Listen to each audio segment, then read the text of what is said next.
9 a.m. We're meeting today to interview candidates for the interim town administrative position. I'll just read this to start. Pursuant to Governor Baker's March 12th, 2020 order suspending certain provisions of the open meeting law, General Law, Chapter 30A, Part 18, and the Governor's March 15th, 2020 order imposing strict limitations on the number of people that may gather in one place. This meeting of the Carver Select Board is being conducted via remote participation. No in-person attendance of members of the public will be permitted, but every effort will be made to ensure that the public can adequately access the proceedings as provided for in the order. A reminder that individuals who would like to view or listen this meeting while in progress may do so by watching us live by tuning into Comcast Channel 15, our government access channel. If, despite our best efforts, we are not able to provide real-time access due to technical difficulties, a recording or other comprehensive record of the proceedings of the meeting will be made available online as soon as possible. That will be placed on the town website, on the Area 58 website, and if you sent an email into Area 58, I'm sure they can send the link out to you directly. And also on YouTube. Right, if you know what to look for. How quickly, Rich, our technical folks at Area 58, do you think we could have the link up after the meeting's over? Within the next 24 hours. Okay. Ron, if I could just interrupt for a second, Shelby Blair messaged me that she didn't get the link. Yes, So I just forwarded it to her, so she's on her way. You did, okay, okay. Can you, since she's the recording secretary, we really should wait till she gets on. Rich, can you let Shelby in when she comes in? That's on me. I was supposed to include Shelby. She's coming in now. Hey, Shelby. Morning, Shelby. All right, Shelby, just so you know, we're starting with Jack Healy at 9. So a little bit of change in the schedule. Can you hear us, Shelby? Yes. Okay. Okay. Shelby's younger, Sarah. She's got this down. She didn't say anything. How am I supposed to know? Well, because she's younger than we are. Never mind, Ron. Let's move on. All right. So, Jack, we have prepared a series of questions that we're asking each candidate. I'm going to ask every candidate the same question to be fair. And we're going to take turns asking the questions, although there's no necessary relationship between who asks you the question and what the question is. So that right now, Alan is going to start us off. By the way, we have Alan Dunham, if you want to say hi, Alan. Good morning. And we have Bob Belbin. How you doing, Jack? Good. How are you? I'm Mark good. Townsend. Good morning. Sarah Hewins. Hi. And Ron Clark. How are you, Jack? And then we have Shelby Blair, who is our recording secretary that is going to be sitting in. So, Alan, go ahead. Lead us off. Hi, morning, Jack. This question is really a three-parter. It's how do you approach financial planning and budgeting as a financial management strategy? What is your approach to capital budgeting? And are you familiar with our capital stabilization fund?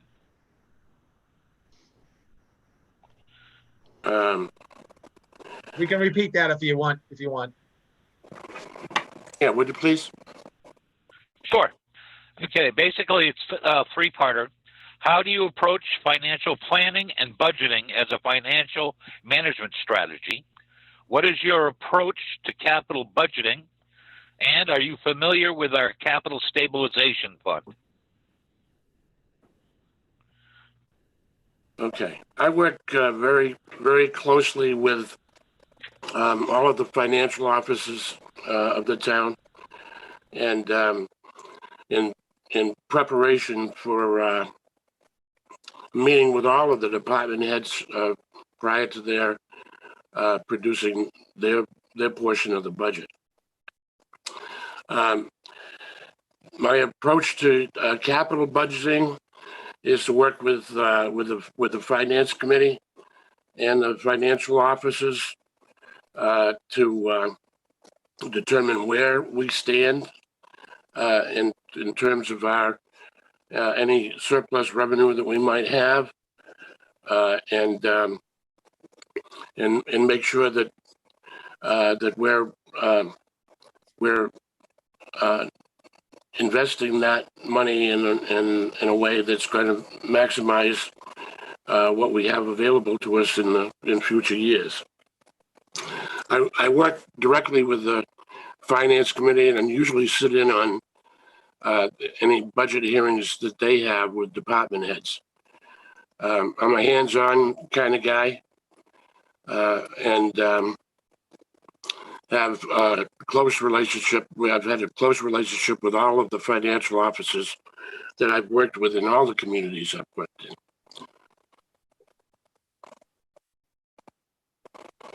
Okay, Jack. And are you familiar with our capital stabilization fund? Yes. The stabilization fund.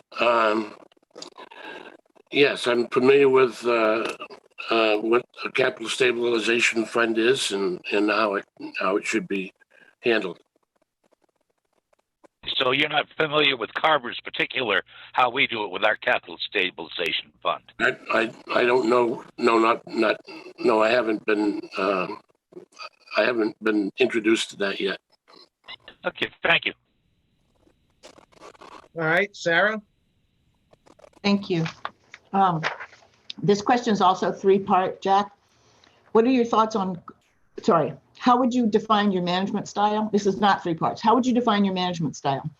First, in one short word or phrase, and then please elaborate, especially your relationships with employees, departments, boards, and committees, motivating staff, holding employees accountable, and maximizing their performance. So this is about your management style. Well, first of all, I have an open door policy. I try to maintain visibility so that residents and department heads, anybody that wants to talk to me or bring up a problem or simply talk about the departmental business, knows that I'm always available. What's the next part of the question? So in one short word or phrase, and then just please elaborate, especially your relationships with employees, departments, boards, and committees, motivating staff, holding employees accountable, and maximizing their performance. All right. I meet regularly with department heads and on a weekly basis, if not more often, and work with them to develop a plan for each of their departments in terms of the internal management of their departments and oversight of what their work program is. So my style, I guess, is an open style. Nobody needs to make an appointment to see me. If I'm in the office, then I'll entertain whatever is on the mind of anyone who comes in the office, whether they're an employee or a resident, whatever. Okay, thank you. Yep. All right, Bob's going to ask the next question. And Bob, I might suggest maybe ask, it's a three-part question, maybe ask each part separately, just to help the candidate absorb No problem. the question. Hey, Jack. This question is also a three-part. What are your thoughts on Carver's public safety departments, including emergency management? I'm going to read the whole question and then we'll just take it one at a time. Yeah. Okay. Okay. So what are your thoughts on Carver's public safety departments, including emergency management? What suggestions would you make regarding their effectiveness, structure, and personnel? And how do you feel about police officers responding to medical emergencies as their standard first responder along with EMS? So the first part is, What are your thoughts on Carver's public safety departments, including emergency management? I think they have one of the best in southeastern Massachusetts, and I'm impressed I'm impressed for one thing by the fact that your fire chief and police chief have already reached out to the fire and police chiefs in Middleborough to find out what kind of a manager I am. And I think if you talk to them, they'll tell you that they had a very good conversation with the chiefs here in Middleborough. So it's one of the best. There's no question about that. And of course, in terms of effectiveness and structure, I think you've got it down. It's there's nothing there that needs to be fixed that I'm aware of. What's the last part of the question? And the last one was, how do you feel about police officers responding to medical emergencies as a standard first responder along with EMS? I suppose it's probably a good idea, at least the initial response. I'm not sure that it's typical in terms of the towns that I've worked in, but your department has, I think all your firefighters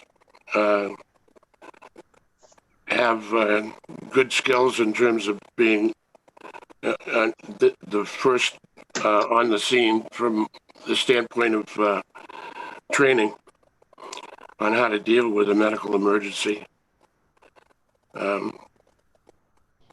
I'd have to take a look at that. I really don't have any experience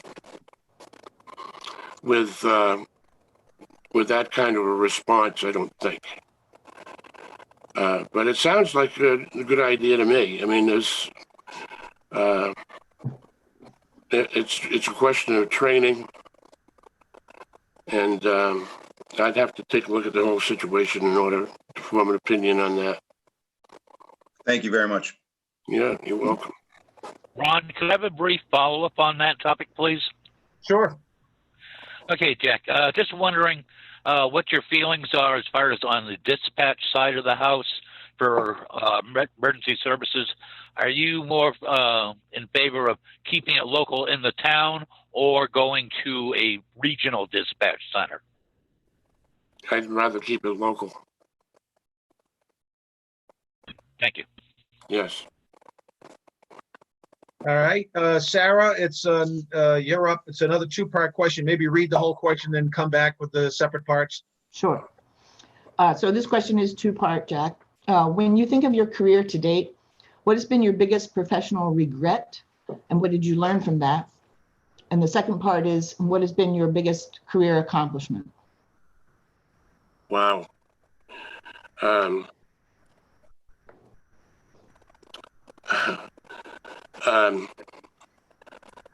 I'm not sure I have a regret. Well, you have to ask tough questions, don't you? In terms of career accomplishment, 22 years as town manager in Middleborough. When I came to town in '85, there had only been, well, we've had a town manager formed since 1920, and I was only the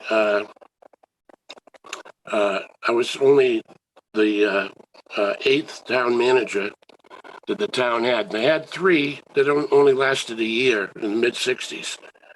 As the story goes, one was a drunk, another was a womanizer, and the third nobody liked. So I came in '85. I retired when I got to the magic age in 2007, and I hold the record for the longest the greatest number of years for any town manager that the town has ever had. Now, that's no small accomplishment when you think about any town's history, really. It's not very often that somebody is able to last that long, and I still like what I do, as witnessed by the fact that I've continued to do it. I never intended to retire. When I got through in Middleborough, my wife had me in the motorhome the next day, and we were gone on a 6-month trip cross country.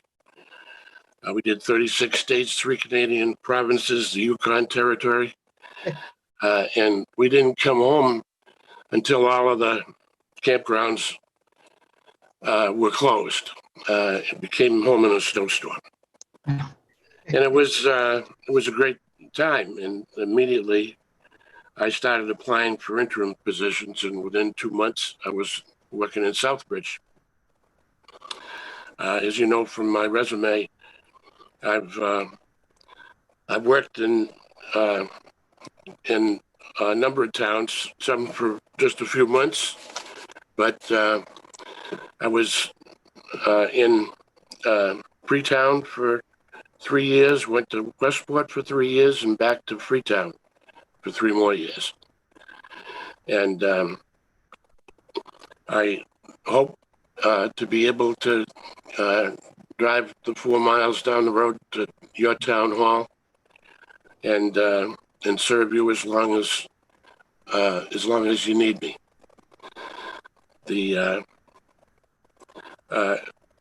I mentioned in a letter I sent to you all that I work full time for part-time pay.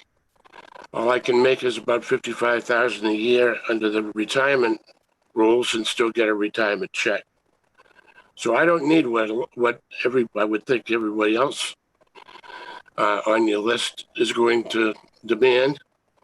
And given the situation with the agreement you struck with Mr. Milanowski, you're going to need to find a way to stretch the dollars. And I think I can do that for you. I think I'm well suited and have the right temperament to come into your community and help you to get through the next 3 years, if that's what it takes, and get back on a good path. So I look forward to your deliberation, and I want you to know that I'm ready, willing, and able to be your next town administrator on an interim basis, as long as you want me and it's all working for us. Thank you. Can I make a follow-up question, Ron? Yes.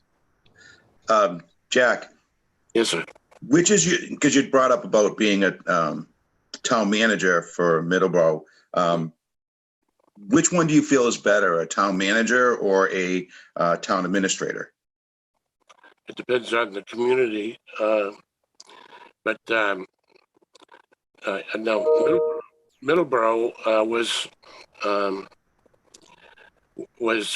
in the forefront of the move to town administrated form of government. Middleborough has been a community that's been out front on a lot of things, including the Gas and Electric Commission, which I serve on, and have been serving on since I retired. But it's not the same for every community. It's not necessary for any any reason other than what the community wants. I think the way you're structured is just fine. It's your town government structure is a much simpler form than a town manager form, and I think, frankly, it's a better form of government from the standpoint of community involvement, because you get many more opportunities to participate in some form or another in your town. The town manager form leaves a lot of responsibility on the shoulders of the town manager, and is certainly less. What I'm trying to get at here is that citizen participation is less, I would think, of necessity in a town manager form. And for that reason, I think I like the type of government that is most involved with the people directly. I didn't choose the town manager form. I wasn't part of that decision when Middleborough made that decision. I wasn't even a spark in my father's eye at that time. It was too young, and I wouldn't be anxious to change a form of government from one that had one that was closest to the citizenry, and that's your form of government, not the town manager form. Thank you very much. Okay, it's Mark, your turn. I guess it's another two-part question, so let's do the same thing. Read the whole question, then come back and take them in individual parts. Absolutely. Good morning. This question is also a two-part. Social media has fundamentally changed the way the public and town officials interact. Mhm. Some cases in a positive way, but often negatively. Mhm. How do you deal with public criticism, and what would you do to address or mitigate it? And I guess the second part of that question would be, how do you deal with public criticism from your own board and from town committees? I think social media is a great vehicle for informing the citizens of what's going on and getting a response from them. I've been watching the discussions naturally on the board's activities ever since I found out that you were going to be looking for somebody. And I frankly think that for the most part, citizen response to the way, well, let me look at it both ways. Can you speak up, Jack? Yeah. For the most part, I think that the interplay between the board members of all of his different boards, especially the selectmen, and the online chatter, if you will, has been positive. I see it as positive in a big way. There are some people who don't understand how government works, and some people who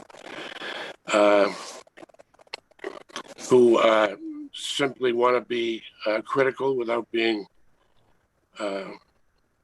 suggestive of any better way to deal with a problem. That's always going to be the case.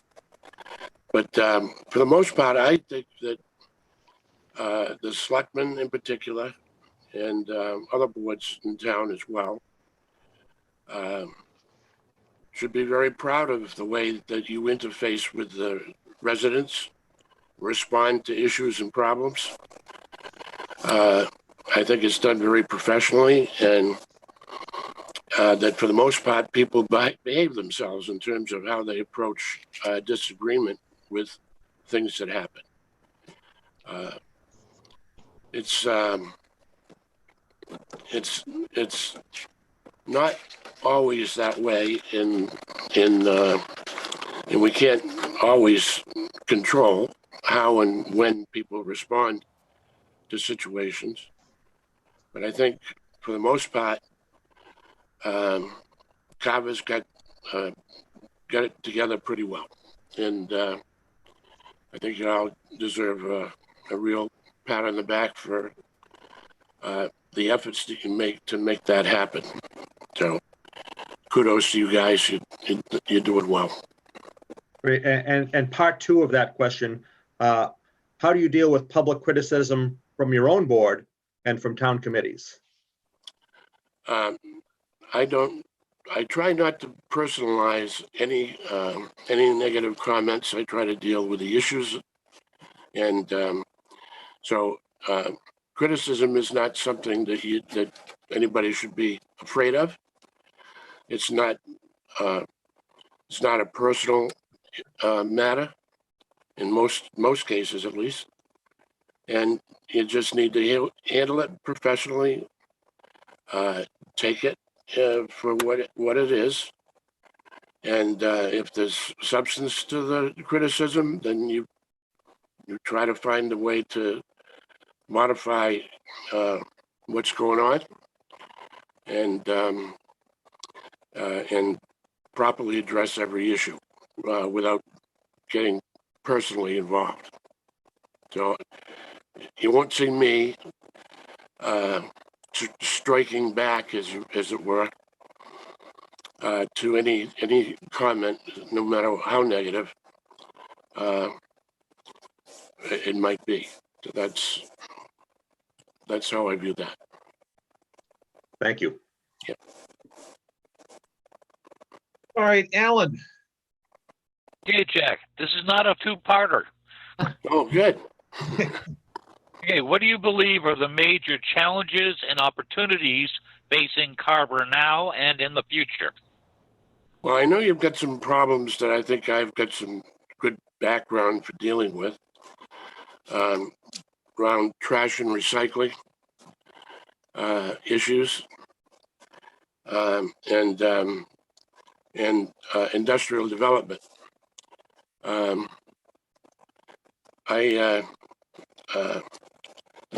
I was the Community and Economic Development Director in Wareham, and brought in many millions of dollars for developing industrial parks and doing other public improvements in that town. I came to Middleborough, and we needed to do something to improve our chances of attracting business, and so we got involved with changing the zoning to facilitate development around the Rotary, and I successfully maneuvered Taunton and got Christmas tree shops to locate in Middleborough. That was a 1 million square foot facility, and was a great foundation for the rest of the industrial development in the Campanelli subdivision in Middleborough. I've done the same thing in all the towns that I've worked in, and they've all benefited from that. When I was in Freetown, I negotiated a host community agreement with a firm. Was one of the first in the region that it was negotiated, and brought in American, which is a grow facility operation for marijuana.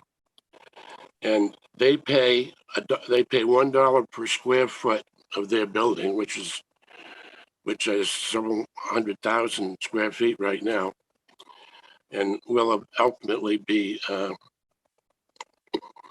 bringing in $1 million a year as a host community fee. So I think they're up to about 300,000 right now. So I could go on, but my point here is that there are some things that are on your plate as both opportunities and problems look going forward.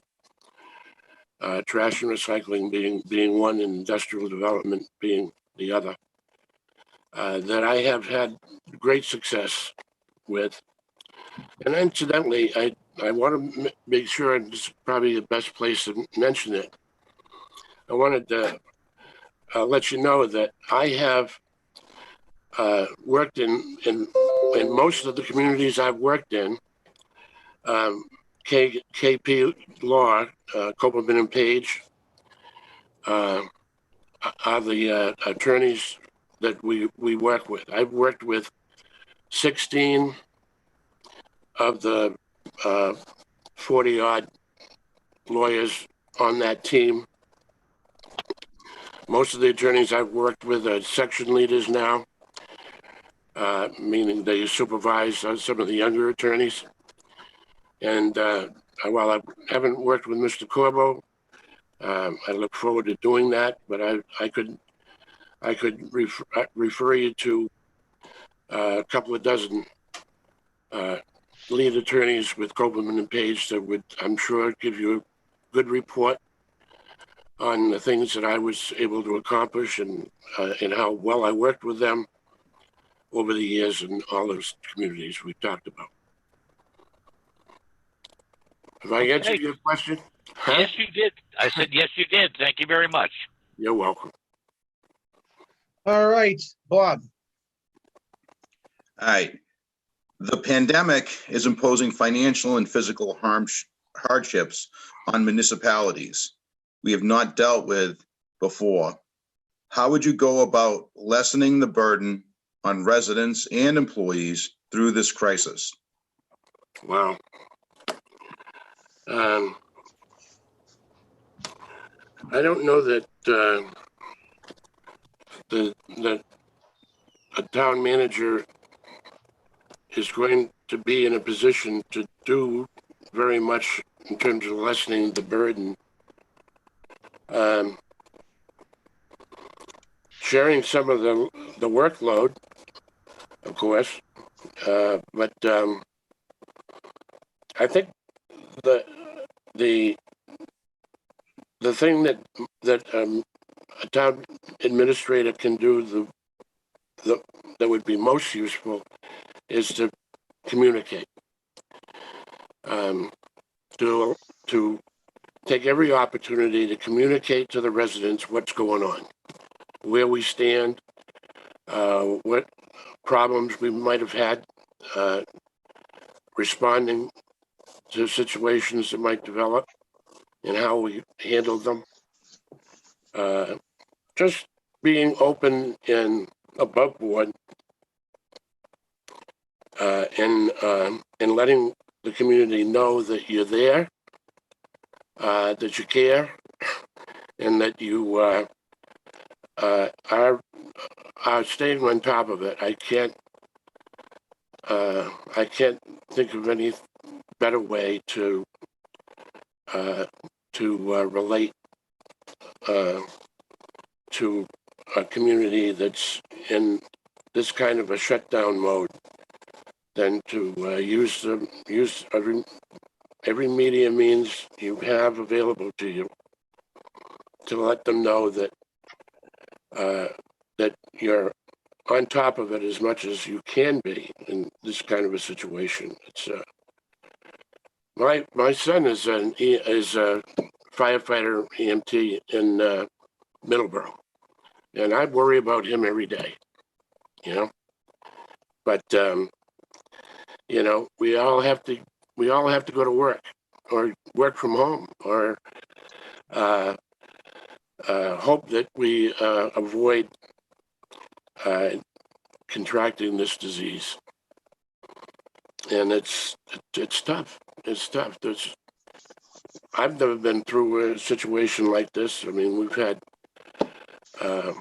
had issues with disease from time to time, but nothing ever like this. And I think communication is the key. We need to let people know what's going on. We need to be responsive to their needs, and we need to pray. Thank you. Mark? Yes, thank you. What's your expectation for employment?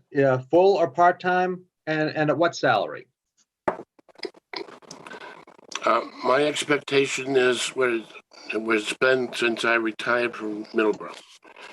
Under the rules of the retirement game, I can't make any more than a certain amount, depending on what I'm receiving from the county.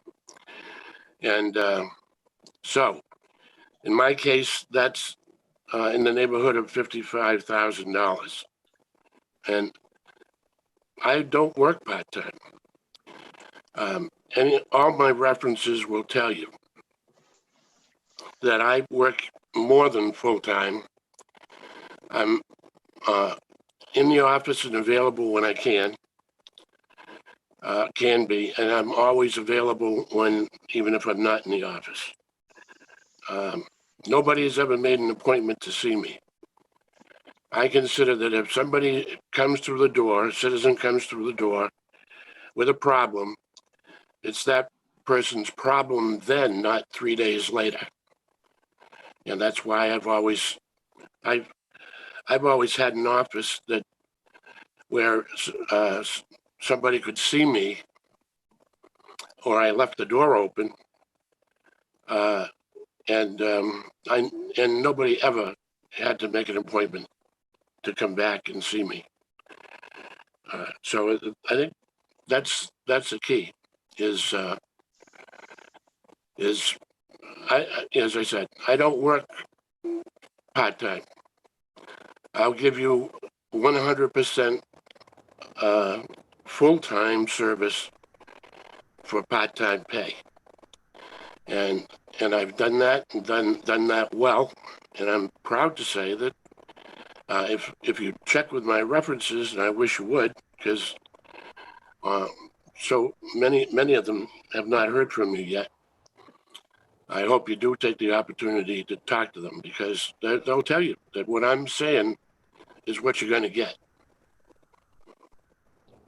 Thank you. You're welcome. All right, and Jack, I will say we did call a number of the references. We did catch up with one person. We didn't hear back from a couple, but if we have the opportunity, we will reach out again. Thank you very Just so much. you know. Good. Thank you. So basically, we're sort of at the end now, and it's at this point, what questions do you have of us, if anything? And is there anything else you wanted to convey to us at this point in time? I can't think of anything right now. Only underscore the fact that I think I may be the only candidate that might be able to take some of the financial burden off of the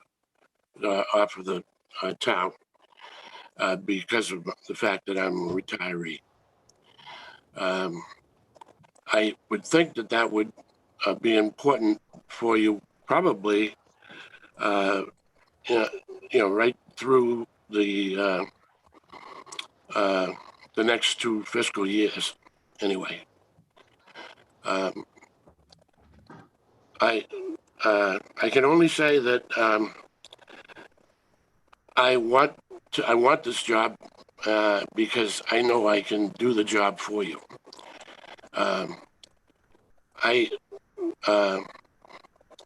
I don't like retirement, and I probably dislike retirement cooped up in a house during a pandemic more than anything. But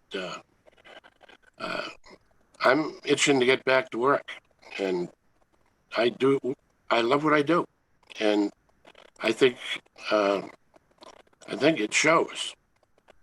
I just hope that you give me that kind of consideration and do check with my references, because I don't. I'll tell you frankly that I love what I do, but I don't like blowing my own whistle or squeezing my own horn. It's just not me. But I would very seriously hope that you take the opportunity to talk to them before you make your decision. I'm ready. I'm ready to go. Thank you very much. Thank you very much. We Thank you, appreciate your time today, and we will be, I'm not sure exactly when we'll be getting together again, but we will be trying to make a determination in the very near future. So right. we will be back in touch. Thanks so much. Thank All you, right, Jack. so Thank you, Jack. thank you. Thank you. Jack, thank you very much. Thank you. So folks, we're going to take a break until our next appointment or interview, which is at 10. So just remember, this is still going out live. So you want to possibly get away from the front of the camera and go grab a cup of coffee or a sandwich or something in between. We will get back together at 10 o'clock. All right. And Thank you all. Thank you again, Jack. Thank you, Jack. You're Thank welcome. you. Bye now. Hey, Ron, Yes. also, Yes. mute is a wonderful thing. What is? Mute. Oh, As well, in your I was microphone. warned by the studio that sometimes when you hit the mute button, it's difficult to get back from it. So I was going to try to suggest we avoid that, which I forgot to do up until this point in time, but hopefully it works. So anyway, so we're good for about 15 minutes. Okay. Ron, Worst case Yeah, scenario. Bob. Worst Can we case take- scenario, there is a problem with audio when you come back. If you've muted, just back out of it and come back in, and we'll let you back in. That generally solves the entire problem. You mean go out and do the whole Zoom link again? Correct. But that's you- only if there is a problem. We do have a Thomas Garino in the waiting room at this point. Is All he- right. Well, we need to take a 5-minute break. Sure. Yep. Um, Not scheduled till 10 o'clock anyway. Correct. Right. All right. so but anyway, Bob, what was your question? I was wondering if we could take out that vote out of order and get it done now. Let me just look at the way this is. Yeah, it's to be honest, it was not. I don't see any reason. Is there a motion to take the vote out of order? I move to take the vote out of order. Second. Second. I think it's an excellent idea. All right. Does anybody have the motion in front of them? I have the motion. All right. I Mark, you- move that the board vote waive interest and penalties that may accrue between the due date and June 30th, 2020, with regard to any late payments on municipal taxes or fees for any taxpayer who is unable to pay such tax or fee by its due date, due to Second. circumstances related to the outbreak of COVID-19, or the governor's March 10th, 2020 declaration of state of emergency, as a result of loss of employment, serious illness of someone within the home, death of someone within the home, or similar reason directly related to the outbreak of COVID-19, provided that the taxpayer certifies such reasons in writing to the treasurer, and provided further that the tax or fee is paid in full on or before June 30th, 2020. Second. I just want to make, Ron, if Yep. I could, the town administrator did say that the town will create a form for people to fill out. That way it makes it a lot easier. They've got it and, prepared, Bob, and as soon as this vote is taken, they're going to release it. That's right. Excellent. Any further discussion? Those in favor say aye. Aye. Aye. Those opposed?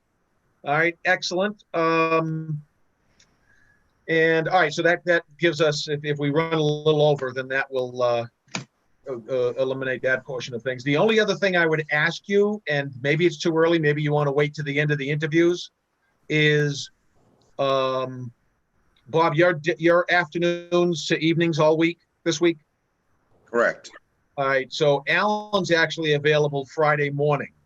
Did we want to reconvene Friday morning to make a determination as to whether we found anybody we want to extend an offer to, or is that too soon? It's fine with I me. could do Friday morning. I'm I fine can with do it. Friday morning. All right. Shelby, could you post something for 10 o'clock Friday morning? That keeps us within the 48-hour rule. Indicating that we're going to be convening for the purpose of considering the hiring of an interim town administrator. So that has to be posted right now, right? Before 10? Right, that's why I said if she Okay. posts it now, but for 10 o'clock, it's only 10 of 10, so we'd be Okay. within the 48-hour thing. So you've got 10 minutes to get that done, Shelby. And we're gonna mute everyone on our end. That way there's no problem. Guys don't have to do anything. We'll just try to mute all from here. Okay, that's Great. good. All right, guys, 10 minutes. See you back here. All right, everyone's back. You can hear, everyone can hear me? I Yes. can hear you. Yep. All right. Bob, okay, I think you look a little better. I got a phone call saying that you were in the dark. So they couldn't see you, so. Who wants to see this ugly mug? Come on. It's a loaded question and I'm refusing to respond. All right, it's, we got 10 o'clock, 9:59. I think we can probably, Rich and Chris, you folks want to let we're going to be talking with Tom Garino now. You want to let him in? Rich and Chris? He is on the way. He is here There we now. are. Tom, how are you? Well, good morning. Good morning. Morning, How are Tom. you? How's everybody? Well, Morning. this is our first real adventure with this, and so far so good. Good. Good. So, I have to tell you about the cameras though. Whoops, I just lost you. There you go. We can still see you. You can hear me okay? Yes. Okay. I'm in an old cotton mill, where my son has a store and, it's quite echoey. So I wanted to make sure you folks were able to hear okay. I'm going to increase the screen here. Yeah, we do hear a little bit of the echo, but it's good to know it's it's where you are and not feedback Yeah. or something. And I apologize for that, but it's the No. quietest place I could find. Ms. No, Hewins? no good morning. problem. Pardon me? No, I was saying good morning to Ms. Hewins. Hi, how are you? Good. All right, so that we have with us Alan Dunham. Say hello, Alan. Morning, Tom. Good morning, Alan. Good morning. Bob Belbin, Good morning. Good morning, Robert. Mark Townsend, Good morning, Tom. Hi, Mark. How are you? Sarah Hewins, of course, Yeah. Good morning again, Sarah. Morning. and I'm Ron Clark. Hi, Ron. Good morning. this is- And Good we morning. and off there is bringing some youth to the camera is Shelby Blair, who is our recording secretary. Speak for yourself, Ron. Good morning, Shelby. Hi. So we prepared some questions and we'll answer. Nope, I lost your voice. I did too, Ron. You lost me? Okay, now you're Now you're back. back. Okay. Okay. All right. Well, that could have just been wishful thinking on somebody's part. So Tom, we prepared questions and we're asking the same questions of every candidate. Okay. And we're going to take turns among us asking the questions, although there's not necessarily any tie to who is asking the questions to the question. So that, feel free to take your time in answering the questions or getting clarification. Some of them are 2- and 3-part questions. We'll read the question through and then come back and take each of the parts individually. Very good. With that, I will turn it over to Alan Dunham for the first question. Okay, Tom. And also, thank you for applying. Appreciate it. This is a 3-parter. How do you approach financial planning and budgeting as a financial management strategy? What is your approach to capital budgeting? And are you familiar with our capital stabilization fund? So we'll take the first part. How do you approach financial planning and budgeting as a financial management strategy? So as I look at, I kind of go back 3 to 5 years and I try to project forward 3 to 5 years. I find that if you go out beyond 5 years, not with capital in a normal budgeting purpose, you're often running up against a whole change in the world as budgeting goes. You can go through a couple of cycles in 7 years. So I try to keep it to 5 years, but I try to look out and work with the department leaders and the select board. What are our needs as we project going out 5 years? What do our reserves look like, all things being equal? I don't try to plug in an absolute percent each time. If we assume 2% going out each year or presume, I really want to know and work with the boards and the department leaders on what their needs are going to be, where the tax rate is now, because I think everything goes back to who's paying the bill, and how we're going to be able to achieve what we need to do. In Bourne, what we did, for an example, on as a financial management strategy, we had been understaffed in a number of areas for years and years and years, since an override way back in the 90s failed and they laid off almost 35% of the workforce. Some of that never came back. We never added a position, as an example, the year it was asked for. There had to be planning for that position so we could be able to move things around. I would work with the treasurer as well, in an effort to find out where, how the investments were doing.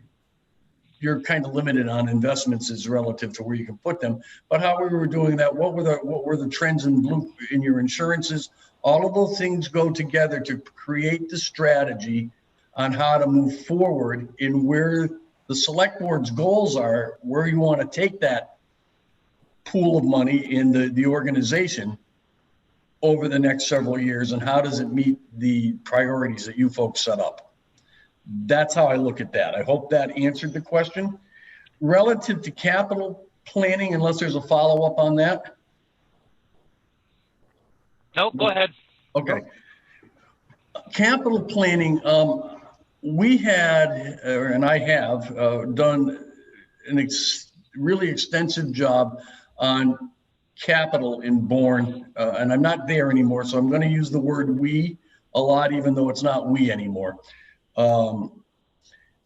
We had a terrible capital plan when I started there. We worked with the finance committee, the department leaders, the select board, the finance committee. We put together a team and put together an excellent long-term capital plan. We plugged in where we're going to be funded, when the replacements were going to be. We worked closely with the school department, so we were all walking on the same path moving forward. We traded off what priorities were. Sometimes a priority in the police department 1 year is more important than something in the school department, but we had communication all the way through. We had in Bourne, if you haven't get a chance to look at the capital plan there, I would suggest you do it. It's a model on our funding sources, where we were going to fund it, what was going to be borrowed, what would come from retained earnings, what would come from capital stabilization, how we were going to fund new facilities, and how we were going to capital fund as we needed to maintain the existing facilities we had. In Bourne, we built 2 schools while I was there, a police department, public works department, and they're building a new fire department. But one of the things we needed to do all the time is look at the existing facilities too. All of a sudden the new school is 15 years old, and you call it the new school, and you have to do some repairs. So we tried to plan for that. Have a really good explanation for town meeting, have public hearings on it as well, and plot it on how we were going to fund each piece, and How much was, as I said, how much was from free cash? How much maybe come from capital stabilization? How much would come from CPA on certain projects and those types of things? And we would plan it out. We would plan that out 20 years, knowing that things were going to change. The other thing we did, I just want to plug in here relative to capital planning, is we spent $100,000 on a facilities dude program, and had them come in and look at all of our existing facilities and structures, not the parks and things, but all of the buildings, and do an assessment of all of those facilities, give us a today's dollar value as to what needed to be fixed and how much it was going to cost. We plugged that into a spreadsheet, an Excel type spreadsheet. It's in the cloud. And that gave us a good baseline moving forward for the capital expenditures we were going to have to do on our facilities moving forward. It was an excellent expenditure of money, and as long as they keep it current, it'll be good. Relative to your capital stabilization plan or your capital stabilization fund, all I know of it is what I saw on in the DLS Department of Local Services toolbox there. They didn't break that out specifically. I have not looked at your town report. I want to be clear on that, but I did notice that you have a fairly decent in FY18. That's as far as when a healthy undesignated fund balance, which includes all of those types of things, a total of about 5.948 million then. Your stabilization, your regular stabilization account was at about 4.1 for FY19, and your free cash was a little low relative to percentage, but I think you may transfer monies over to beef up the stabilization. I understand capital stabilizations. We had one in Bourne. We started one in Bourne as a function of the landfill, excess funding from the landfill. If it came in, and we used that capital stabilization for feasibility, initial feasibility studies, and initial renderings for facilities or parks or those types of things. I understand how to do it. I'm not completely familiar with your capital stabilization, however. All right, super. Thank you very much. Listening to you did prompt one quick follow-up question. We have financial policies that were established 6 years ago, adopted by town meeting. And one of the pillars of that is we never use one-time monies for operational uses. Is that something you agree with? Absolutely agree with it, because you can't fund it the next year. Okay. On financial policies, I just want to follow up, and I don't want to take too much time because I know you have other people coming in later. We started a group. Our financial policies weren't great. We got together with the school superintendent, the finance committee chair, select board members, myself, finance director, and we worked on a whole new set of policies from OPEB all the way to use of reserves, and that was certainly part of it. No one-time use, no one-time monies for ongoing expenses. But we opened the relationship up with the school. That made our lives a lot easier for everyone because we were all walking the same path. Okay, thank you very much. All right, Sarah?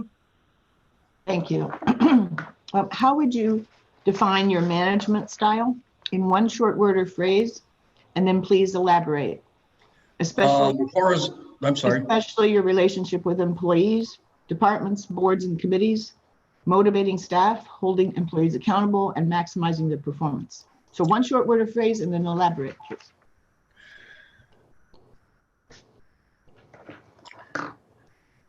Horizontal management style, I guess, would be the best way to put it, as opposed to hierarchical. The hierarchical can happen in your police, fire, in Bourne, if you will, another, Department of Natural Resources. We were out on the water and that type of thing. The buck does stop with the select board when it comes to policies and expenditures and that type of thing, and with the town administrator in certain areas where the job description and the charter allow for that. But overall, the department leaders know how to do their job generally, hopefully better than you know how to do their jobs. And certainly I'm not a police chief or a fire chief or a conservation agent. But meeting together, working on goals together, letting the departments run without you're checking in, but not being heavy-handed on your management approach. Let them be an asset to them. Try to be a library for them if you need it. Make the tough decisions when you have to relative to human resources and that type of thing. Boards and committees, you want to be present. I think if selected for this, and if we pretend it's the long-term position for the purposes of this answer, you want to be at those meetings a lot early on so you understand the rhythm of each of those committees and boards and how they interact with each other. We would pull together meetings, meetings are meetings, but we would pull together folks on a, I don't want to say regular basis, but scheduled basis to have multi-departmental or multi-board, going to boards and committees, meetings, just to find out where people were, do a check-in, have those committees report to the select board a couple times a year, maybe once a year on some of them as well, so you know where they're at. Act to assist them in their jobs as well, but certainly don't dictate. A lot of conservation and others are pretty much governed by statute. There's not a whole lot you can do there. One of the things I did stay, and I suggest all select boards and town administrators stay away from, that is the assessing piece, other than to be a help, and the Board of Appeals. I think those are things that they have very clear mandates on, and if they need help to achieve what they're doing, provide that, but don't get involved certainly with their day-to-day operation, and don't really get involved in the day-to-day operation of your departments unless they need help. But we had multi-departmental groups, especially on the stormwater issue. That was huge in Bourne because so many outfalls into the embayments and so forth. So we had health and building and conservation and DPW and planning all together working on that. I had a really good working relationship with the all of my department heads, I think. But closer to planning and development because there was a lot going on at that point in time. A lot with the conservation because we were starting to lose some roads underwater at high tide. We had to start addressing that. So that's a long way around the barn to the answer, but try to be horizontal as much as possible and not hierarchical. Thank you. A follow-up, Ron? Sure. How do you hold people accountable for their actions, whether it be a board or committee that you appoint people to? Well, accountability is the key for everything we do. From a board and committee perspective, if I appoint or the board of the select board appoints, you need to, again, you have to be present. You have to see what they're doing. You need to know what their top agenda items are. And if they're following through, if the staff is following through with their board or committee's directives or need for assistance, and if people are showing up to meetings. We had a rule in Bourne, and actually we had it in Rockingham, Vermont too. If you miss so many meetings, the select board, if it was a select board appointed committee, if you miss so many meetings in a year, you were taken off that committee automatically. So from a board and committee perspective, especially if it's capital outlay or a building committee or those types of things. You need to be present. You need to follow what they're doing. And if they're starting to slip, then they need to be brought into either the administrator's office or in front of the select board, depending on how that appointment is made, to find out what's going on. Do they need some help, or are they just messing up and need a change of leadership on that committee, or some direct goals to achieve over a period of time? And then there's corrective actions that you can take that aren't personnel actions. Thank And you. then you follow with that. You did not want to, you specifically didn't ask about personnel. You really wanted. Correct. Committees. Okay. Thank you. A whole different set for personnel. Thank you.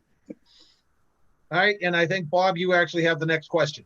I'm sorry, before we continue, quick follow-up on that. For Tom, you said it's a whole different answer for personnel. Could you explain that? Well, if you have to do annual reviews of your personnel, and they need to do annual reviews of their subordinates. And where I said, if personnel is not doing things correctly, and in your review, you would set up some goals for achievement with timetables. What are the priorities being done? Now, civil service has its own set of rules, but so you'd want to set goals for the board, for the departments and their staff. You hold the department head accountable for those goals. There's progressive discipline if you have to. If you start down the road of discipline on a department head, that's probably not a good sign going out. And those folks, there's going to be some people that after the initial data collection, if you will, the baseline that you get on your staffing, then some folks may be able to go every couple of years for a review, but you really need to start annual reviews of all your department leaders, and they need to do annual reviews of their staff. And if they're not achieving the goal, you give them the help for them to achieve the goal. And maybe they need a course. I'm a strong believer in professional development where it can be afforded. You give them a course. Maybe there's something going on at home, you offer the EAP. But if over a reasonable period of time, if results aren't being shown, then action need to be taken. Boards and committees, you don't have that authority over. Other than changing people. But if they're elected boards and committees, you have very little authority on taking corrective actions. You can take actions on staff if you have to. Generally speaking, 85 to 90% of your staff is really trying to do a good job for the community on a daily basis. There's always going to be a few that you have to stay on top of. Thank you. All right, Bob, go ahead. Okay, I just lost everyone for a second here. There we go. All right, this is a three-part question. I'm going to read the whole question first and then each one individual. What are your thoughts on Carver's public safety departments, including emergency management? What suggestions would you make regarding their effectiveness, structure, and personnel? And how do you feel about police officers responding to medical emergencies as the standard first responder along with EMS? So the first part is, what are your thoughts on Carver's public safety departments, including emergency management? I'm not going to be able to answer that intelligently because I haven't done a study or have worked with your EMS or departments at all. So that is a question that I'm sure a couple of the other folks in the mix are going to be able to answer better than I. I do not know how your public safety works. I don't know. And going back in the newspapers over the last several months, I haven't seen anything that jumped out at me as a problem. So I don't want to take a pass on it, but I don't want to answer a question pulling it out of my back pocket, because that just wouldn't be, I wouldn't be being true. I'd be being truthful, but it wouldn't be an educated answer. I'm going to assume your police and fire and EMDs work well. I haven't seen anything that would give me a hiccup, at least in the newspapers and in local select board minutes over the last 3 or 4 months, that would make me feel that there was something awry there. And I apologize for not being giving you a comprehensive answer on that. I can't. Relative to police being the first on the scene on an emergency, a medical emergency, if police are dispatched, and they normally are when a call comes out, police will generally go to. They will generally be the first on the scene. They're a little bit more nimble. They're out on the cruisers are out on the road already, and generally in Bourne, the police department was the first on the scene, and they can take care of traffic control. They can take care of they all have basic first aid at a minimum, and if there's something critical before the EMS crew gets there, the ambulance gets there, the paramedics, they can do some things to stabilize. But certainly it's not wrong or unusual for police to be the first on the scene. Okay, thank you. Ron, a couple of follow-ups on that one. Sure. Okay, Tom, so I'll take it from your answer. You probably have never dealt with a setup like we have, which it's an entirely call force, permanent chief, 2 deputies, but it's a call force of 75 firefighters. And also our EMS, which is totally self-sufficient, works on on-call professionals also. So I'm going to assume you've never dealt with those. Well, I have in fact dealt with fully called fire and ambulance departments, both in Vermont and in Massachusetts, but not in Bourne, not in my most recent iterations. If you're running an EMS, if you're running an ambulance, right now there has to be 2 on the truck that are certified. So I am comfortable with a call department, whether you pay by stipend or by call. The place that I'm currently helping out, my little hometown that I live in, they pay by call. They belong to a regional ambulance service as well, and they contract out with the sheriff's department. So I'm very familiar with call departments.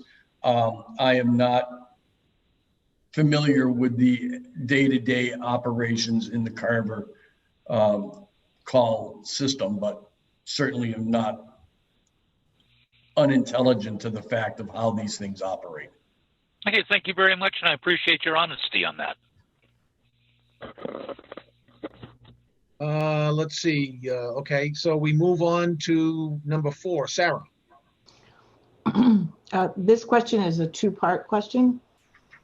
When you think of your career to date, what has been your biggest professional regret, and what did you learn from that? And the second part is, what has been your biggest career accomplishment?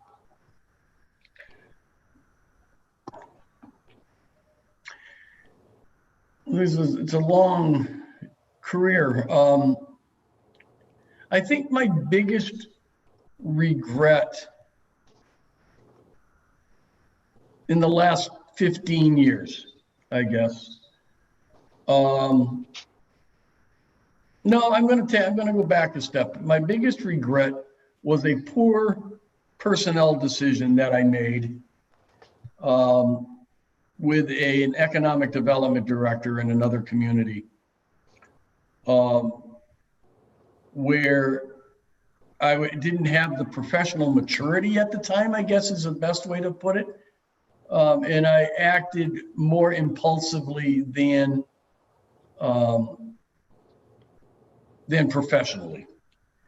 And while everyone survived it, it created a very bad and very difficult working relationship for a considerable period of time thereafter. And it was very uncomfortable, and it didn't help the community run correctly.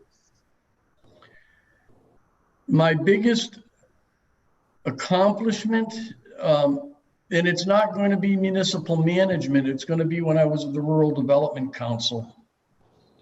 Although I have a lot of professional cheers I give to some of the things I didn't, but with the Rural Development Council, we got a call from Washington, from Health and Human Services on a medical question. They were trying to do a quick and dirty, wasn't quick and dirty, poll on the biggest needs in rural Massachusetts. Understand I had 172 towns that I was under my charge at that point in time. And they needed to know what the 3 biggest health concerns were, and they wanted the answer in 48 hours. They were under the gun. I was able to put together a coalition of medical professionals, mental health professionals, government leaders and private sector folks, and we convened in 24 hours. It was before any of thing like Zoom was available. We all had a drive to get to a place. And we spent 14 hours working out what needed to be done, put it together, got it down to Health and Human Services in Washington. We were one of 3 states that complied, and it turned into a $4.7 million turnaround in funding for mental health services for youth in rural areas of the Commonwealth. Okay, great. Thank you. And probably that wasn't the answer you were thinking might become forward, but I'm really proud of that particular day, that particular week in my career. That's fine. Thank you. All right, Mark, you are up with the next question. All right, good morning. Good This morning. question is also 2-part. Social media has fundamentally changed the way the public and town officials interact. In some cases in a positive way, but more often negatively. How do you deal with public criticism, and what would you do to address or mitigate it? Also, part 2, how do you deal with public criticism from your own board and town committees? Social media is a blessing and a curse. If utilized right, it's really a good avenue for communication in getting things back from your citizenry. Not just Facebook or Twitter, which I try to stay away from as much as possible, or LinkedIn. But there are things for community engagement that are up and coming and are working called Bang the Table, Soapbox. There's a lot of different ways to get citizen engagement. The social media, Facebook primarily pages where everyone has an opportunity to chime in. And it's generally not a positive thing. It's kind of like the comments at the end of a newspaper article where people can chime in are generally not always positive. Some of that you just have to take in and not deal with it you're never going to win that battle. On any decision, there's going to be 30 to 40% that don't necessarily agree with your decision, be it elected or the town administrator. And you can't take that to heart. If there is a groundswell on an issue, you can find issues through negative comments, though. The park over on East Street, and all of a sudden you're seeing a lot of different things on the park on East Street. You go over, take a look and see what's really going on, and you can fix those types of things. I don't think you can let it get to you. I don't read. There was 2 pages in Bourne. One was the Bourne residence page, and that got pretty nasty from time to time. And then there was an unfiltered Bourne residents page that I never bothered to go on. It came after the select board, it came after me, and that's going to happen. But you want to be familiar with what's out there, but I don't think you can have it direct the activities of your day-to-day work. You need to also be proactive on those platforms. Maybe a blog. I'm not a great blogger. I can do it. I know how to do it. But your rec, the smaller towns, your rec department, or perhaps your fire, even though it's call, maybe they put some things out there. It's rabies season. It's time. October is check your smoke detectors and CO2 direct detectors type of thing. A lot of things you can do with that. And you need to utilize it where it makes sense for you, but you shouldn't let it dictate how you run the operation on a daily basis. Criticism from the select board or boards and committees, provided it's done in a constructive and professional manner, and not reading something in the newspaper that you're blindsided with, I think is a good thing overall, provided, again, it's meant in a constructive way. All of us, even with a few years under our belts, can do things better or can find better ways to do things. And if it's not personal, if it's not meant personally and it's meant professionally, I've been able to work with that through my reviews and through one-on-one conversations with my board and committees for years. I don't find that offensive. Thank you. All right, Alan, back to you. All right. This is a one-part question. What do you believe are the major challenges and opportunities facing Carver now and in the future? Well, I think everyone has right now the same challenges and opportunities. The challenges facing them, certainly with this pandemic situation that we have going. I think your health people and your select board and your town administrator need to be, and your finance people need to be on this on a daily basis. This is the biggest challenge we've had in a long time. I've read and am familiar with Chapter 53 of the Acts of this year, which just allows some flexibility in how cities and towns are going to have to do business relative to tax collection, town meeting, elections. How does this money collected after June 30th get reapportioned back to your FY20 funding sources, so your revolving accounts are okay, and to be sure that your free cash for certification for FY21 is done appropriately, and you're not seeing a big tank down in that going ahead. The other things that we need to be sure is that our employees are safe, whether they're working from home, whether they're essential employees and need to be out. DPW is an area that we've been working with here. There are things that DPW can be doing. They don't necessarily, even though they're essentials, they can work with social distancing. They can take separate vehicles to do work that they need to do. And they can get some things done that maybe they move up on the schedule. So I think that this new reality that we're in for right now is the focus that has to be, everyone's got to be on deck. Everybody's got to be doing the same, walking the same path, and the select board has got to be, and the town administrator have to be absolute leaders in how our communities are being run and how our people are being kept safe. So That's what I think your challenge is right now. I think you have financial challenges that are unpredictable right now. I think you have staffing, morale, and absolute work challenges that are priority right now.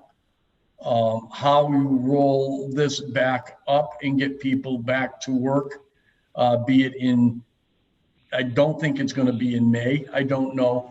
I don't have a crystal ball, be it in May or June or July or whenever the governor tells us that it's the right thing to do, and his Department of Public Health secretary, how we're going to assure that the employees are confident to come back to work, that businesses are rolling up. How is Carver going to help its businesses right now? Even though there's a lot of that nonprofit, you have a lot of nonprofit land in Carver. And how are you going to help those folks? What's the town doing to help local businesses? Are you up to date on the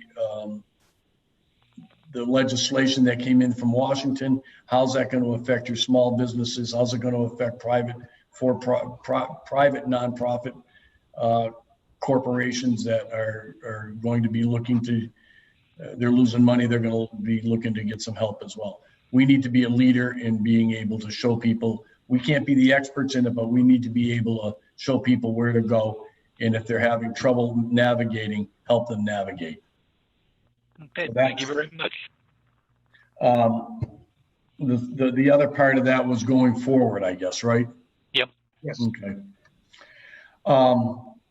After this, we clean up and hopefully are moving in a good direction. Getting ready for the next fiscal year, and having your town meeting. I don't know if you had you haven't had town meeting yet, correct? Not yet. Yeah. Is it going to be scheduled for July, do you think? Too early to tell. Too early to tell, okay. It was supposed to be in April, but we've already postponed it until this is all over with. And elections, just because I'm nosy? Same Okay, thing. thank you. Once this is all subsided, it's getting the flow back to the community, maybe doing a couple of fun things. It may not be the normal role of the select board or the town administrator to go out and do some fun things too, but maybe do some things to encourage people to get back together. Certainly things are going to be different, but you're going to have to start planning for FY22. You're going to have to start looking at your capital again. You're going to have to perhaps help your departments that got a backlog and help them navigate some of the stones that may be being thrown because they don't have it done the day they get back to work. And you're going to have to look at, I think, get your EMD together. And I know this is kind of micro-focused right now. Next time this happens, how are we going to do it better? How are we better prepared to take care of this? And then try to get on with the day-to-day business of the community. Okay, thank you very much. All right, Mr. Belbin? The pandemic is imposing financial and physical hardships on municipalities. We have not had to deal with this before. How would you go about lessening the burden on residents and employees throughout this crisis? The human toll burden, the financial burden, the whole package. Well, on employees, I think I've addressed that in the last question.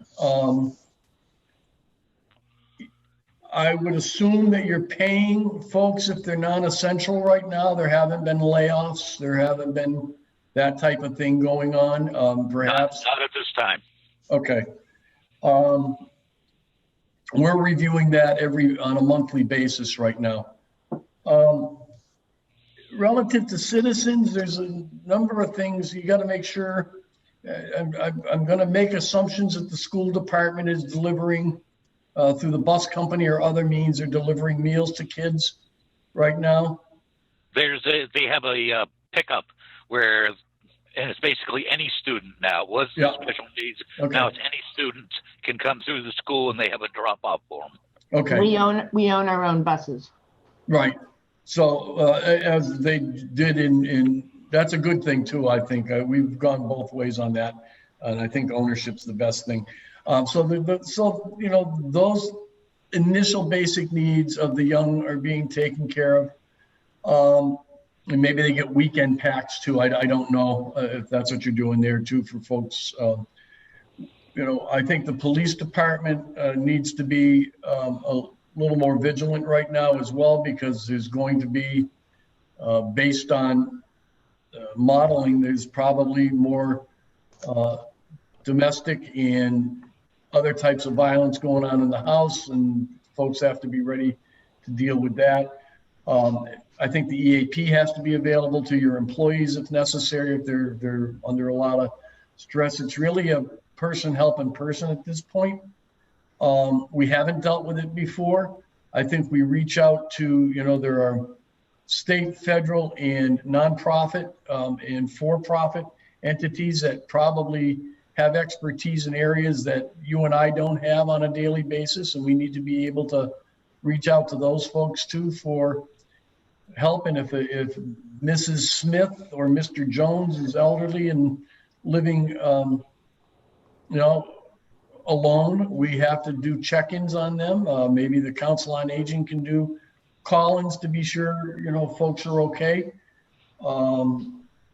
There's a number of things we can do, and I think you're right, where this is a new frontier for us, and it's really going to show it's going to show whether communities have that community spirit and do care about their neighbors.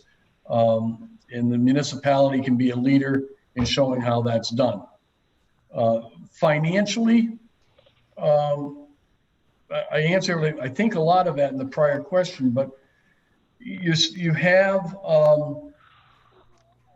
$5.948 million, probably closer to $6.3 million now in undesignated fund balance.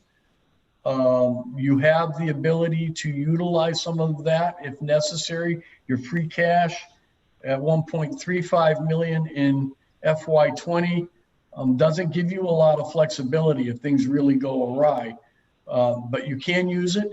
But there needs to be a mechanism to be sure that once it's used, how do you pay it back? And that's where I think the legislation is not clear to me on how the FY20 monies that is collected effective 21, how that gets reverted back to FY20 accounts for your closeout in your Schedule A, and how your free cash is going to be certified going forward. I've asked Senator Lesser, who's a senator out in the Long Meadow, Springfield, Mass area, to try to get an answer to that for me, because we're without a senator right now up where you are with this Senator DiMacedo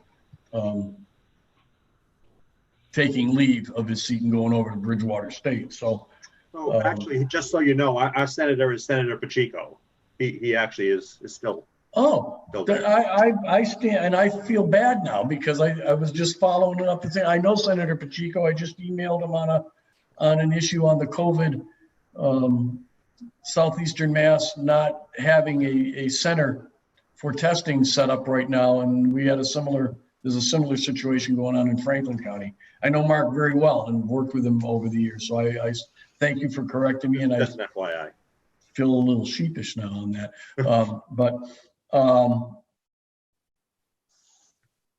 we have to be sure that the Commonwealth is making sure that the cities and towns are not going to suffer financially on this and help. They're going to have to help out. They're going to have to dip in to their rainy day fund more than the $580 million that they've already committed to be able to do. And I think the cherry sheet, we're going to have to work hard with the legislature, but we're going to have to get that cherry sheet reimbursement numbers up substantially more for FY21. I hope that answered your question. Thank you. All right, Mark. Thanks. Quickly, what's your expectation for employment? Is it full or part-time? And at what salary? My expectation would be for the interim, a lot of these questions today are for, I found for long-term employment. So I would, on the interim basis, I would expect it to be full-time. I would think that you'd want somebody full-time. I certainly am one that can work around a schedule that the select board thinks it meets the needs of the town the best. I think currently with the things that we're living with, I think as many hands on deck that you can have full-time is important. Salary, I would expect that it would be in the same area as the person who left would be. Maybe not quite as much because there's no tenure there, but it's a professional town. You want professional management. And if selected, we could work out a number that would be reasonable to everyone. I don't want to put a number down this either too high or too low, but you know what you pay your town administrator now. You know that this is a short-term gig. I don't know what short-term means, July, August, September, October in the current state that we're in. I'm committed to be there, as I've indicated to the board. I have I don't want to call it a residence, but I have a place that I stay, and it's stayed in Middleborough for the last 3 years or so, that I will be there every day. I'm the first one in, I'm the last one out. That's kind of nice about not having to go home to your family every night. I love my family, don't get me wrong, but there's not a lot of activities that are healthy, that other than the Ys in the area. I swim at the Wareham Y, and that I can put in a lot more hours during the course of a week than perhaps a lot of other folks are able to do. Thank you. Thank you. All right, basically coming to the end of the interview, we would ask you, what questions do you have of us, if there's anything that we haven't covered? And was there anything else you'd like to tell us about yourself? Well, the camera lies, as I told you earlier, I'm 6'4" and blonde, but so anyways, a lot of the questions that were asked here today were excellent, and I appreciate the thought that went into them, but they didn't have a lot to do with the interim work. They had to do, I think, with long-term work. One of the questions I asked in one of my early emails to Sarah and Ron and Ms. Weston was, if selected, I mean, this is presumptuous, does the interim have the opportunity to apply for the full-time position, or do you want the interim not available to apply for the interim position? Some towns do, some towns don't. I don't think we had set any restrictions on whether the interim could be an applicant for the full-time position. Okay. Because I'm very interested in the long-term position as well. I like the area. The reason we haven't moved to the area, because I know that's always a question in interviews. How do you make this work living in Vermont? Years ago, we're in executive session or not? No, this is public session. It Yes, is public. It is public. You're streaming out to we got really high Nielsen ratings out here in Carver, so Excellent. it's probably Well, in most households. We used to call it Tuesday Night Follies in Bourne. That was a nickname that was given to it. In an executive session, I will explain to you some of the personal reasons why we haven't moved. I can't do that in public session. That's fair. Okay. But Okay, so that's the first question. What do you really, again, maybe I'm not gleaning things from this. What do you want the interim, other than this pandemic that has to be dealt with? What do you expect from the interim on a short-term basis? On a 3 to 5 month basis, what do you want your interim to accomplish?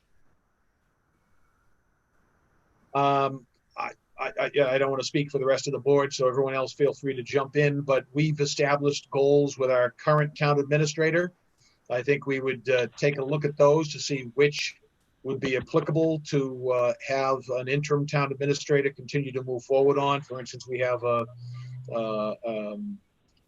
project going on, an urban renewal project up in North Carver, where we're hoping to develop some commercial tax revenue.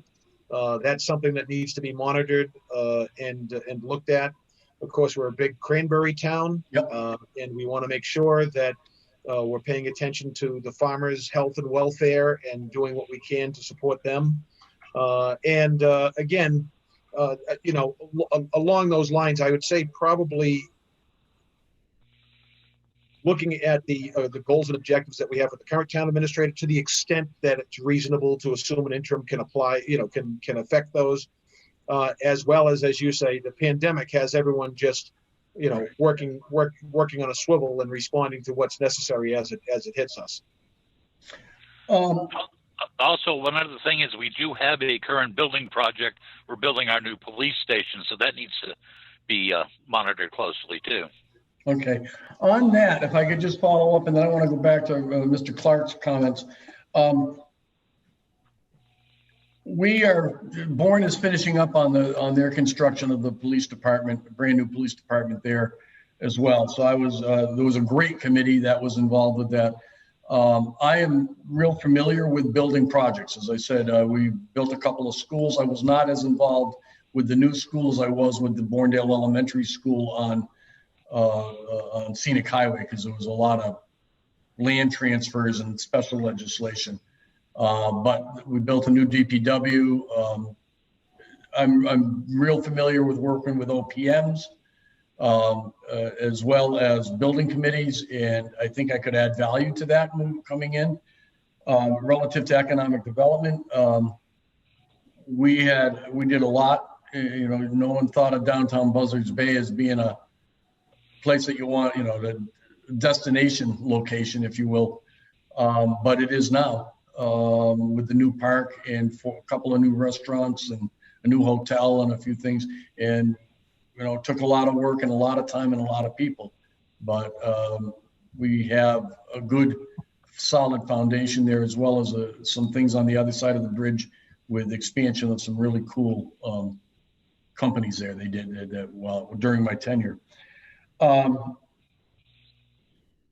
One of the things I just want to close up, one of the things that I bring that perhaps others don't bring is there's no preconception from me as to Carver, as to what it is, what it's doing, what it should be doing. I come in with a fresh set of eyes. I have a pretty good track record, knowing Bourne.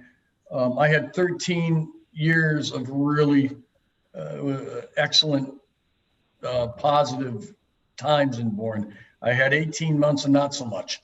And that happens, that happens. And I have a good relationship with the majority of the select board still in Bourne, and a lot of folks in Bourne. As soon as I got done in Bourne, I did take 6 weeks off because I hadn't taken a vacation in years.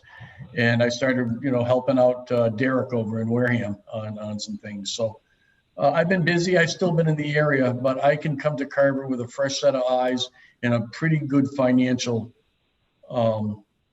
background on, working with what's going to happen over the next several months, and would really like the opportunity to be there because I haven't been to Erickson's in a long time. And, that would be good. That would be a good thing to have happen. Wonderful. Tom, thank you very much. We appreciate you making yourself available for us today. We hope to meet in the very near future and make a determination as to how, if we found someone that we want to extend an offer to. Excellent. I look forward to it. And I hope it's me. Okay. Thank you very much. Good luck very in the much. rest of Thank you your very much, Tom. interviews. And I appreciate your time today. Thank you. Thank Tom. you. All righty. Bye-bye now. Bye-bye. All right, we will take a 5-minute break, and Area 58 will be back in 5 minutes, and we'll let the next person in. All right, Area 58, is Mr. Brothers available? He is. I will invite him in right now. Excellent, thank you.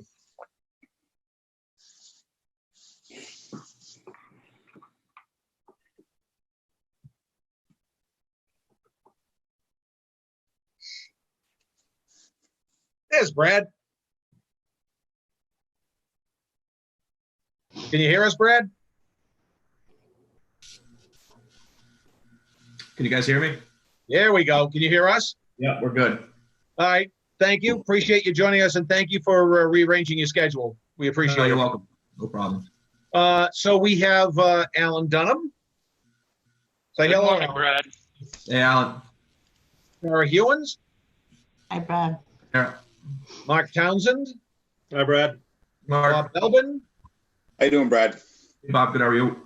We have Shelby Blair, who is taking our notes today, and of course me. So again, thank you. So what we've done, Brad, is we prepared questions, standard questions we're asking each candidate. And while we might have a couple of follow-ups in the questions, to be fair, we wanted to make sure each candidate was asked the same series of questions. And we're asking each of the select folks to ask a question, although they aren't necessarily tied to the question. So, Mr. Dunham, Alan, can you lead us off with the first question? Sure, Mark. This is going to be a three-parter. I'll read the whole question, then we can go back and attack each part. How do you approach financial planning and budgeting as a financial management strategy? What is your approach to capital budgeting, and how are you familiar with our capital stabilization fund? So let's take the first one first. How do you approach financial planning and budgeting as a financial management strategy? Yeah, absolutely. So realistically, Carver's done a really good job in terms of planning for finances. Obviously, you guys have the town policies, the financial policies. Some people may agree, some people may disagree with them, but ultimately, if you look at Carver as a whole, I tell my friends this all the time, and people I talk to from other towns, Carver should be proud of what they have accomplished, which only, honestly, one debt exclusion is almost unheard of. So the town essentially has pretty good financial policies in place. I don't know if there's anything to expand on that, but realistically, obviously everyone wants to fight for more money, but I think the town's done a good job of breaking out between all of our capital and debt stabilization and our operational budgets. Okay, so what's your approach to capital budgeting? Capital budgeting is you need to obviously have a reoccurring set of money for that. Again, back and forth on how much do you put in, how much do you not put in. Realistically, we're in a good spot right now with capital. Overall, again, I mean, if you look at what we've accomplished, building the new fire station, the police station, the middle high school improvement with capital funds, we've done a good job with that. And we want to continue with that, obviously. Okay, and of course, you like, I think you're intimately knowledgeable of our capital stabilization fund. Yeah. Do you think we should continue? As you know, we do have the financial policies and this kind of a follow-up of making sure as much as we possibly can to stay with one-time monies goes to capital, not to operating budgets. Sure. Yeah, I agree with where we are right now, to be honest with you. I know there's been a lot of back and forth on we need to take money out of capital. At some point, can we look back and say that, hey, we have enough and we're able to fund our projects where we want to be? Yeah, possibly. But right now, we're not there yet. I don't personally feel comfortable with where we are overall in terms of having reoccurring money. If you look at the capital sheet that we have, the 10-year forecast, one of the things that if we do end up changing some kind of formula or whatnot, as we drop off year to year, the debt for the three main projects I mentioned, the fire, the police, and the middle high school renovation, they're dropping off the books. So if you couple that in addition to the new funds coming in, we may hit a point where we can say, let's look at this and let's change how we operate. But I don't think we're in a spot to do that yet. Good, thank you. All right, Sarah? Thank you. How would you define your management style? First in one short word or phrase, and then please elaborate. Specifically, your relationships with employees, departments, boards, and committees, motivating staff, holding employees accountable, and maximizing their performance. So basically, one Yeah. short word or phrase, and then please elaborate. Yep. So I would say probably collaborative, to be honest with you. I believe in a team approach on things, and a lot of people try to push their way. That's not the case with me. I prefer a team approach. I'm not an expert on fire. I'm not an expert on police. I'm not an expert on operations. And if you are able to build the collaborative relationships with people, that's what you need to come up with the best decision possible. In terms of managing style, again, I would say collaborative. I have an open door policy. People can come in and talk to me all they want about whatever it may be. And I know in Carver specifically, when I first started, a lot of questions I had with just town residents coming in asking about the school budget and how the town, the divvies up, the 70-30 split and whatnot. And just being honest with people of where we are financially, and people appreciate that. And a lot of people, one thing I've learned in my career already is that it's okay to disagree with someone. It's okay to agree to disagree. And I have a great relationship with my superintendent on that. Is if we don't agree on a solution, ultimately that disagreement doesn't carry over to our next decision that we're making. And in terms of leadership style, I'm a huge advocate for I won't ask someone to do something that I wouldn't do. I think that carries a lot of weight with people. And obviously you want to be the face of kind of the franchise to some extent. Okay, great. Thank you. Yep. Okay, Bob. All right, this is a three-part question. And I'll read the whole question and then we'll just take it one part at a time. What are your thoughts on Carver's public safety departments, including emergency management? What suggestions would you make regarding their effectiveness, structure, and personnel? And how do you feel about police officers responding to medical emergencies as the first standard responder along with EMS? So the first part is, what are your thoughts on Carver's public safety departments, including emergency management? Yep. So we've realistically, the approach we've had with everything is, I can't say enough about our first responders, to be honest with you. Between just collaborating with them on a daily basis of having a police officer in the building every day for SRO, to honestly scheduling, and I'm not a direct scheduler, but working with our fire station to come forward and do our daily schedules for our evacuations and whatnot, and fire schedules. We've really done a great job. I love the community approach that this town has. That's not something you see a lot. And in terms of the volunteers we have, I mean, I think there's over 50 volunteers for the Carver Fire Department. And again, don't quote me on that, but I believe it's almost up to 70 or 80.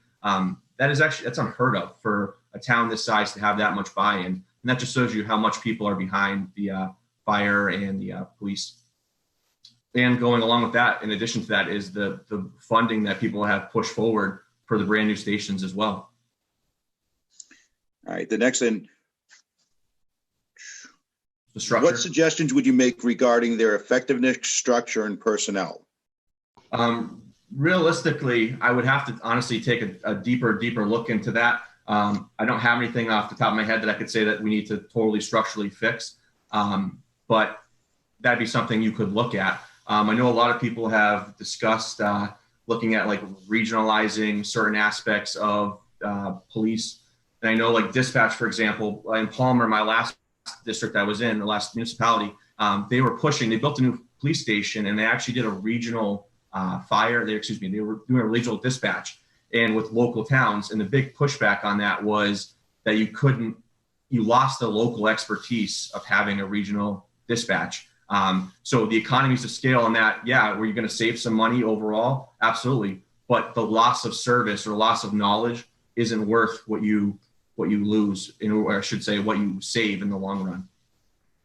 Okay, and the last part is, how do you feel about police officers responding to medical emergencies as a standard first responder along with EMS? So you're talking specifically, Bob, are you talking like right now in the case we're in with COVID-19, or are you talking just in general? Just in general. In general, I would say I don't see a reason why what the issue would be for them to go, to be honest with you. Again, I don't have firsthand experience in that. I would want to sit down and talk with the chiefs to talk about what the specifics are in that and what the reasoning may be behind one way or the other. But realistically, I think you could need both on the scene right away. And I wouldn't discourage that, in my opinion. But again, without sitting down and discussing everything back and forth, I don't want to go one way or the other on that, to be honest with you. Thank you very much. Yep. All right, Sarah. Okay, this question is two-part. When you think of your career to date, what has been your biggest professional regret and what did you learn from that? And part two is, what has been your biggest career accomplishment? Good question. My biggest regret probably is never actually appreciating everything I've accomplished at a young age, to be honest with you. I've always had a mindset right when I graduated, I wanted to move up the ladder as fast as I could. And I don't think that's a negative. I just think I never actually sat down and thought about the positives. And I always was pushing for more in my career field and to do better and what I could honestly accomplish to do better overall for Palmer, where I was last time, and now in Carver. So that'd be honestly my one regret. And what was the second part? The biggest accomplishment? Yes. The biggest accomplishment for me would be really building trust in a lot of areas that, I mean, I know when I came to Carver, there was a lot of back and forth between the school and the town. And that was in Palmer too. When I first started, was a lot of mistrust in people of between the townspeople and the school department of moving money over or asking for too much. And if there was one negative on me, if in terms of working for the school, it's that I don't always push enough for the school. But to me, I'm an all-sided person. I have an approach of, it's not just the school department and the overall town budget. It's the school department, it's the fire, it's the police, it's DPW. And if you don't have that approach, you're not benefiting the town in general. So I think that'd be one of my biggest accomplishments, is that I'm all-sided, and I've been able to work with people on moving forward certain aspects of the town that were at a standstill before. Great. Okay, thank you. Yep. Mark, you're up. Thanks. Morning again, Brad. This question is also two-part. Social media has fundamentally changed the way the public and town officials interact, in some cases in a positive way, but often negatively as well. How do you deal with public criticism, and what would you do to address or mitigate it? And I guess part two would be, how do you deal with public criticism from your own board and town committees? Sure. So I'll answer the second part first. I'm always a big advocate for being realistic and always having a needs improvement list. A lot of people get carried away on I've been in this job for 20 years, 15 years, whatever it may be, and I'm proficient or I'm advanced. And I'm not a believer in that, to be honest with you. I know my Scott, the superintendent of schools, would agree with that. Is I'm hard on myself in terms of what my goals are. And so for criticism from the public, that's always expected. But in my opinion, if you are the hardest on yourself, it really doesn't matter what other people say about you, whether it's online or the board. Realistically, I have that approach of, I'm the hardest on myself as there is. That's always carried with me since I've been in school, back in high school. So that's always something that's carried with me. And I just believe if you have that approach and you push more for yourself, you're already setting the bar higher than someone else will for you. And Mark, can you go back to the first part of that question again? Was it social media? What specifically about it? Sure. So I'll read it again for you. So social media has fundamentally changed the way the public and town officials interact, in some ways in a positive way, but often negatively. How do you deal with public criticism, and what would you do to address or mitigate it? So in terms of, I don't want to frame that as a social media aspect of it, but dealing with criticism is honestly part of any public official's job. It just comes with the territory. you have to learn how to deal with that and operate on a day-to-day basis. And sometimes there's difficult decisions to make that you aren't going to win friends on. And if you have that opinion and you're still able to make a sound decision, you should be able to rest on that at night. And that's an approach I've always had as well. Okay, and any comment on social media at all, or? Social media, it's good and bad, to be honest with you. And I'm sure you've all heard the good and bad sides of it. I think if a town's proactive, I think social media can be a great tool. We push on the school, and I know in my last district too, we always, we're advancing. And if we get information out to people before information can be misconstrued by some people, you're a step ahead of the game. And if you can do that consistently and use social media as that tool for a point of reference for folks, I think that's a home run for any either school district or a town. And I think if you have that approach and you're able to meet that standard, people will, rather than create false information on social media, if they have a source to go to that's accurate and it's direct from the town, I think that can be a huge positive for any town. Okay. Thank you. All right, Alan. All right. Basically, this is not a multi-point question. You only get one. What do you believe are the major challenges and opportunities facing Carver, not only now, but in the future? So right now, honestly, we'll focus on right now. Realistically, every day that goes by and we're in this current situation, I get a little bit more nervous about actual town revenues, not only between local and state receipts, but also federal. You talk about how much money the school gets, just in, for example, a federal money. We get a lot of money that helps offset our budget costs every year. And if any piece of that drops, the town, the way the system and policies are set up, is it impacts everyone's operational budgets and our capital improvement budgets. So if we're not able to maximize what we projected at right now, that's my biggest fear. Long term, you guys know, and I've heard about this since I walked in the door almost 4 years ago now, is we need to develop something along 44. We have a very tax base it's residential heavy, that we need to grow business here, and doing that would help offset a lot of the growth and push that we're having right now in terms of operational pushes for money. But that not only impacts operational, that impacts everything throughout the town, and helps out the residential taxpayers. So if we can push any commercial business to come in long term, that would be great. But honestly, right now in the window we're in, probably in the 2 to 3 year mark, it's going to be tough to get anyone to grow just based on our current economic times. So realistically, again, doing damage control right now is probably the most, local businesses, trying to keep them afloat and working with them is probably the best case scenario that we can work in right now for the next couple of years. And honestly, every day that goes by, I am more and more afraid of what the economic impact will be for not only the town, but the state and the federal money that we get.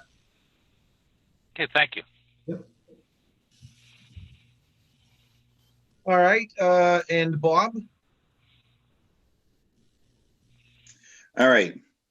The pandemic is imposing financial and physical hardships on municipalities we have not had to deal with before.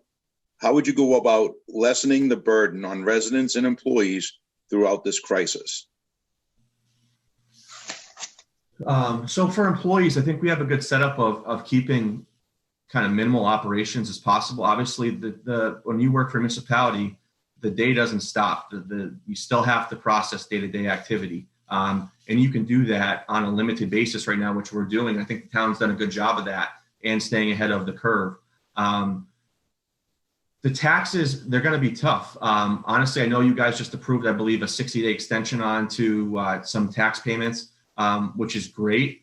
But realistically, we need to realize that there may be issues with delinquent taxes because people just can't afford to pay them right now. We need to be cognizant of that as we build our budgets and go forward with things. It's not easy out there right now. I know a lot of people have lost their job, and that may have an impact on what we receive in for taxes. Thank you. Yep. Okay, Mark. All right. Brad, what is your expectation for employment? Is it full or part-time, and at what salary? It would definitely be part-time right now, honest with you, just based on the fact of where I am personally right now, working with the school department. it would have to, and I have to work with my school committee on the hours and whatnot. I definitely think a part-time position with the town is a possibility right now. And obviously that's why I applied for the position itself. Salary, I know I'm not the most tenured and senior person that's applying for this position, so I don't expect to be, I think the going rate now for most retirees is like $550 per day or $600 for per day rate. That's not what I'm expecting. I think some kind of a per diem stipend would make sense. I don't have a dollar amount. I don't know what the actual figure is, but realistically, I want to know what your guys' goals are for this position, if it is a part-time or full-time, and what you're looking for. Because without that information, I don't know, one, if I'm even a true fit for what your expectations are, and two, to give a salary number, I don't think would make sense right now based on, I don't know what the specifics are of what your expectations are, let's say. A lot of my position would have overlap, to be honest with you, especially in the finance piece. So I'm already compensated for that, in my opinion. I wouldn't be looking for extra funding there. But for things that did require more time for me, obviously there'd be something. But I'm not expecting the highest rate that's the going rate for right now for town administrators interim. Thank you. I think I could just say, Brad, that when we entered into this, we didn't set any expectations as to whether it would be part-time or full-time, Okay. short-term or long-term. We wanted to meet the candidates. And I think as we complete these interviews today, we'll come away, each of us will come away with a sense, as we discuss Carver's needs and get the answers to the questions. All of us, I think, may develop an idea as to what we're looking for. And we're going to get together in the very near future and have that discussion. And from that, we'll determine exactly if we have found someone we want to make an offer to, move forward at that time. So we didn't set an expectation one way or the other. We wanted to go through these interviews and come away and hopefully come away with a sense of what would be the best thing to suit the town now for short term and long term. Gotcha. No, that makes sense. That makes sense. Just for me personally, I'll be honest with you guys right now. I wouldn't be able, and I wouldn't, honestly, I don't know if it's a position that for me is a long-term fit right now. And that's why I was interested in the interim position if it is part-time, based on the fact that it would give me experience to look at the position to see if it is a career switch. That would be a mutual fit for me, to be honest with you guys. As much as I need to be a fit for you, I want something long-term that makes sense for me. And that's kind of where I am. And I thought an interim, if you guys do go for a part-time interim position, that is something I'm absolutely interested in to get a view for. Good, thank you. Yep. Last question. Do you have any questions for us other than what we've discussed? And was there anything else you wanted to share about yourself that perhaps we haven't touched on? No, I've appreciated, no matter what happens with this, I've appreciated working with you guys on the board. I know Ron and Alan, you guys are stepping away. So I appreciate everything you guys have done. I've enjoyed working with you guys in the last almost 4 years now. So at the end of the day, I love my position here in Carver. I love working with everyone. And no matter what happens with this position, I will continue to work hard for the town of Carver, and I appreciate you guys. Thank you very much, Brad. We appreciate it. All right. Thank you, Brad. I appreciate you. Thank you so much. applying. No problem. All right, folks, excuse me, I think we have to stick to the schedule as opposed to moving anybody up, just for people that might be tuning in at certain times, so that we have a good break here now, so that I've got about 11:30, so let's reconvene at about noontime, and we'll conduct our final interview. All right, Area 58, we are ready to let in our next candidate. All right, bring Mr. LaFawn forward.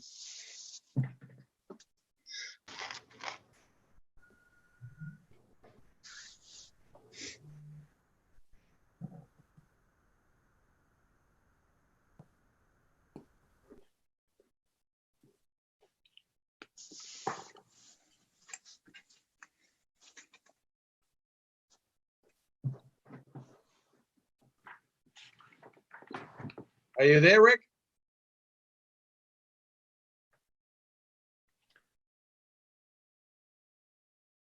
All right, having some technical difficulties.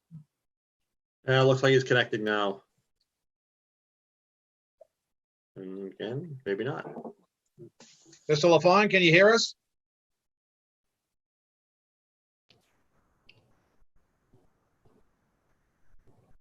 There we There- go. There we go. And can you hear us? Seems frozen. Hmm. We are an intimidating bunch. We freeze a lot of people. All right. He's moving in still frame. Me must have great bandwidth.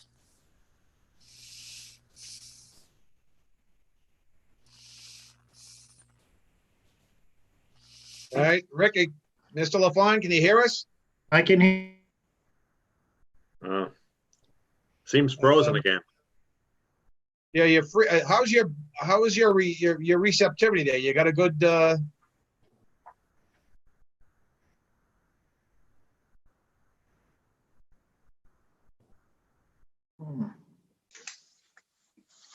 He's trying to figure something out. Yeah.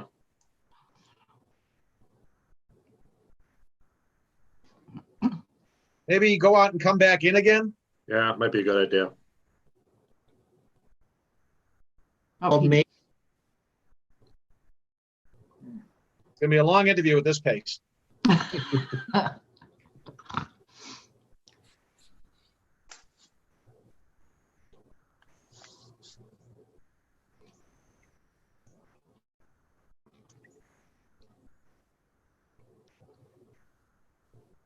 Area 58, any suggestions? Yes, I would say what you said is your best bet is have him go back out and come back in. I think he's calling me now. We're suggesting you go out and try to come back in. Do that. Okay.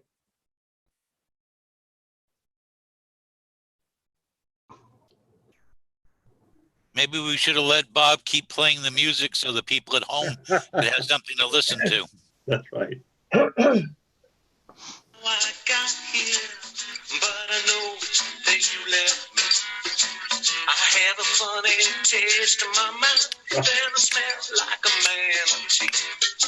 Yeah. I must have went a little crazy the moment that you were gone. Must have went a little crazy, must have done something wrong.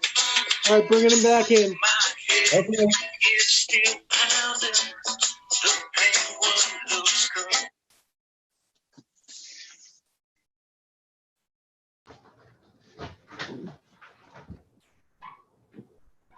Oh, Shelby's here.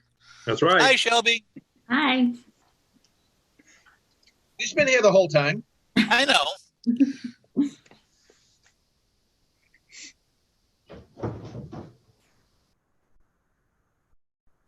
Geez, the other three went well. I don't know if it's a modem question or I don't know. It was that 30-minute break. That's right. he's connecting to audio. If we can get him for at least audio. Oh, no. Rick? Same problem again.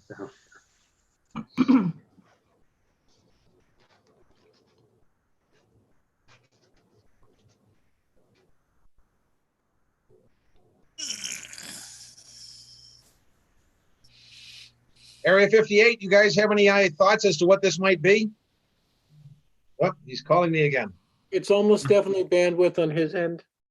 Do you have a good connection at your end?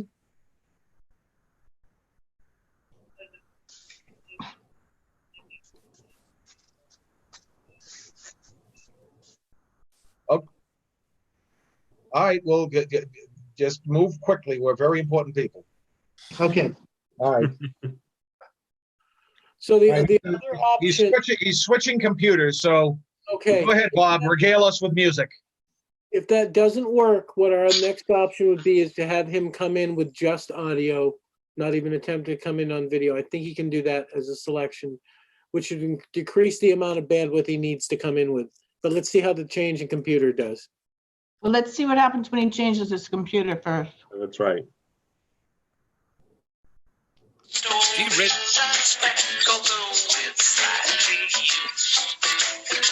I swear that zebra just winked at me. And I think she's kinda cute. And I don't know what it is down there, but it's licking at my boots. Must have been a little crazy the moment that you were gone. I must have Ron couldn't take the music anymore. crazy, must have done something wrong. Do you play this in the lab, Bob? No, I don't have control of that, the radio.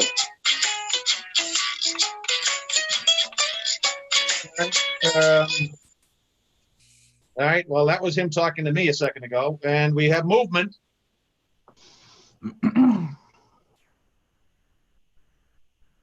Is this a new computer?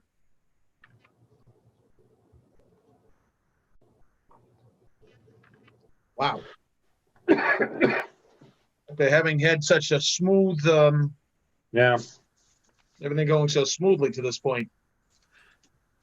well, I guess you have to have one complication, right? Can't have anything too smooth. What town does he live in? Maybe they have lousy bandwidth there. Bridgewater. Ah, that explains it.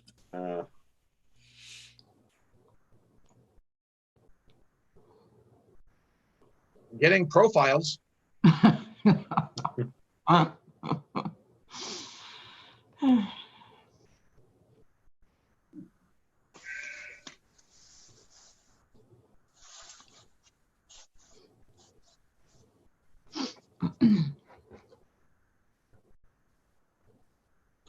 Oh, I can see him now. Yeah.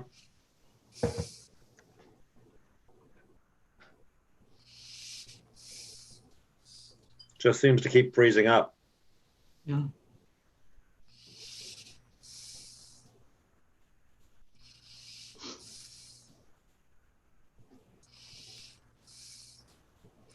Okay, now, okay.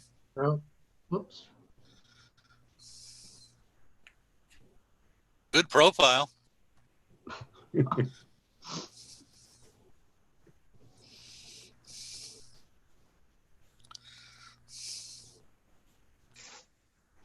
Shelby looks so thrilled.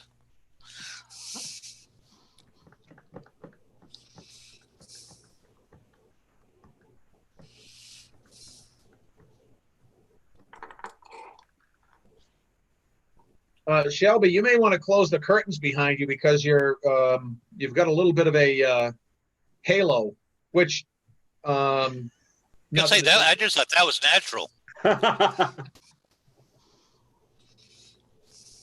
That better? That's better. Better.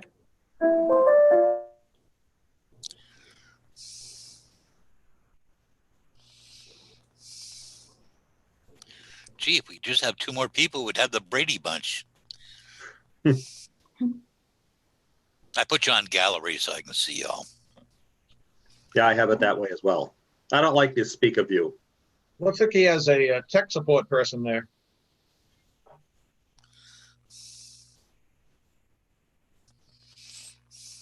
Okay, they Yeah. shut that one on. It's the story of a man named Brady. You're giving your age away there, Ellen. Oh, my age has been given away a long time ago. Hey, at least I'm not doing Gilligan's Island. I can actually do the entire Gilligan's Island. So can I. Only we can adapt it to the board. The board went to do interviews. They were only supposed to be 3 hours. All right, Area 58, he says he's in the waiting room again. All right, is it under Marty Go Lightly? Is it under Marty Go Lightly? Yes. All right. let me,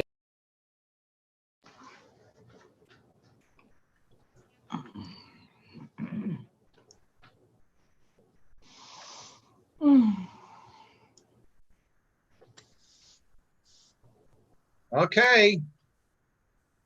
Oh, he's a whole different room now. Yeah, That's right. we can't hear you, Rick. Now you We do can see the you, audio but in the we can't lower hear left. you.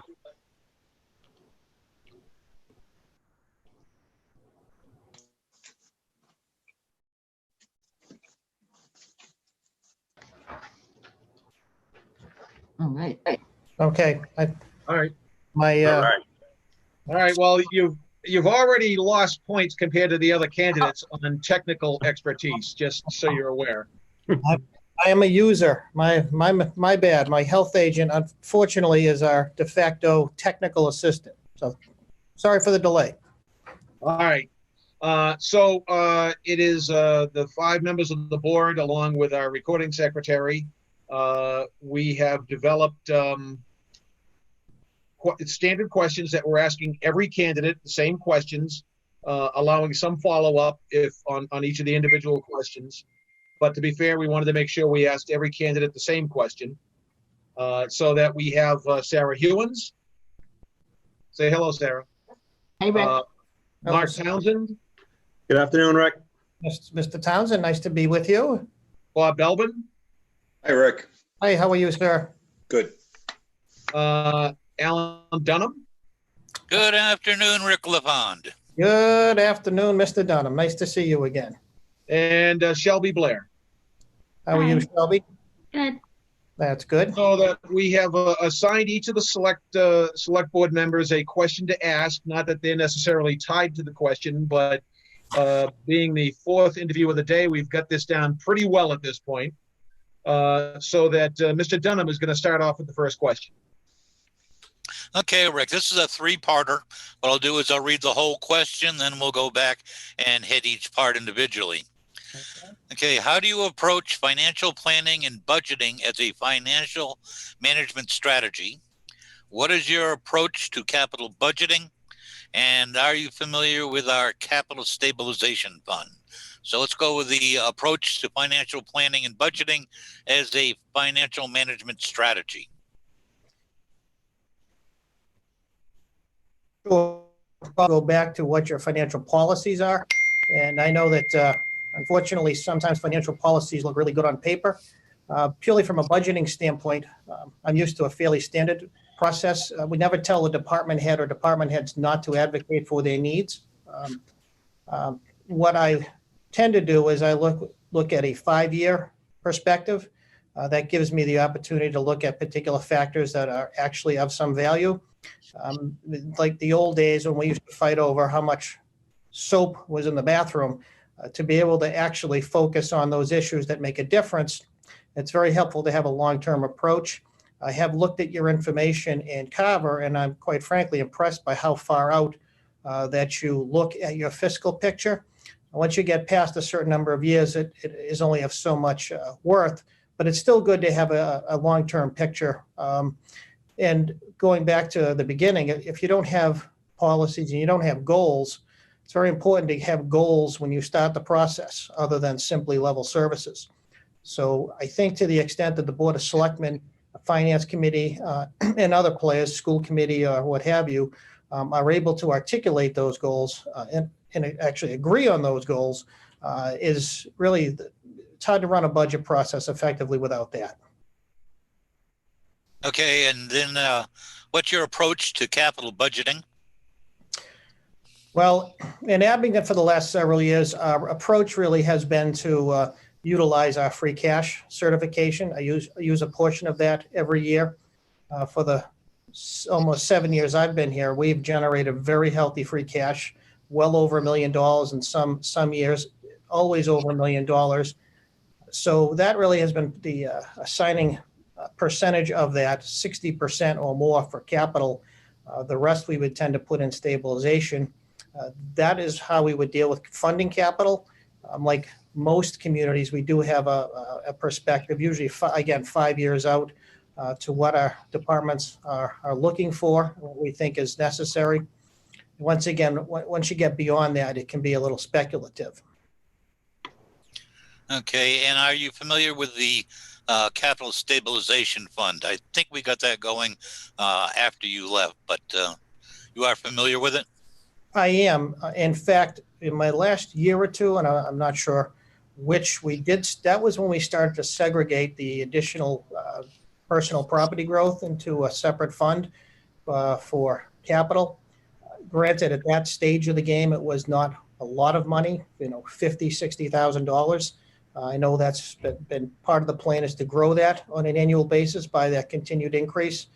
What I wasn't there for was the commitment every year of additional funds from the operating budget.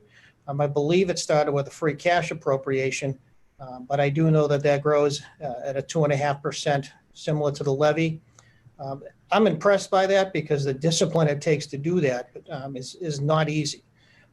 But I do understand that those two factors do add up to significant funds specifically dedicated to capital. I know you've got major police station, fire station projects that I'm not sure if the police station has been permanently bonded yet, but I know that the intent is to handle the debt service as well as other capital items. I do know at some point that some of the funding, I think personal property is going to be able to drop off. But like most towns, you like to try to keep your debt service and investment in capital level on a continuous basis, because once you start to absorb those funds that you would ordinarily use into the operating budget, it's hard to ever get that back. Okay, good. Thank you much. I do have a quick follow-up along that same lines. We do have financial policies that were established by the board 6 years ago and adopted by town meeting. And one of the pillars of that is one-time monies do not go into operational budgets. Okay. Now, would you be in favor of seeing that continued if you were to get the job? Absolutely. I have never done that. I shouldn't say that. We did that once a couple of years ago as seed money for a full-day kindergarten program. Doing so has paid us back in spades based upon per pupil reimbursement to the town. It's what we had hoped. That was a specific strategy agreed to by all the parties. So although it was a one-time expenditure, result in recurring revenue. So other than that, it's a very, very bad practice, and I would never do that. If that were ever done, once again, it would really have to be a joint decision based upon, I would say, some emergency that all parties agreed was appropriate. Okay, thank you very much. All right, Sarah? How would you define your management style? In one short word or phrase first, and then please elaborate, especially your relationships with employees, departments, boards, and committees, motivating staff, holding employees accountable, and maximizing their performance. So short phrase and then elaborate. Okay. That's a pretty long question for a short phrase. I would say management style, I think communication and participation. I believe that whether we like it or not, successful local government is based upon participation, whether it's from employees or elected officials. Unfortunately or fortunately, local government is not designed to be efficient. It's designed to be participatory. So we have to encourage that. And to the extent that you can get people working together, is how you're going to be successful. We try to squeeze efficiency out of a system that isn't meant to be efficient. It's meant to be participatory. So to the extent that you can't accomplish that over the long term unless that you adopt those traits. And I'm sorry, Sarah, can you continue? Sure. Just your management style, Rick, basically your relationship with employees, et cetera. Sure. I think, well, I know that my relationship with his employees, that's a priority, both in Carver for those years and in Abington. We're not towns that can pay top dollar. So you really need to have an environment that people want to work in, where they feel important to the organization. I think it's important to utilize department heads and staff outside of their normal day-to-day job function. I have department heads that are doing projects for me. Number one, because I've got virtually no staff here, but very talented people who can participate. For instance, a health agent who's doing a project for me has nothing to do with his job, but he enjoys doing it, and it makes him makes him feel more in touch with to the organization and the goals of the organization. That's just one example. So I like to utilize people's skills in areas outside of their job function. I'm also a big believer in professional development. Once again, that helps me.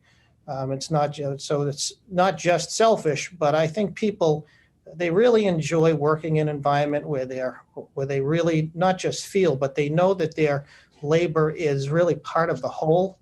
Sometimes, again, because of the way local government is often divided up into little jurisdictions, little fiefdoms, it can be hard for people to feel like they're part of the whole. And I think have been successful in doing that. I think one of the, you may have a letter sent to all of you or to the, as a reference from our department heads, which again, that was very humbling, very touching to feel like you actually made a difference.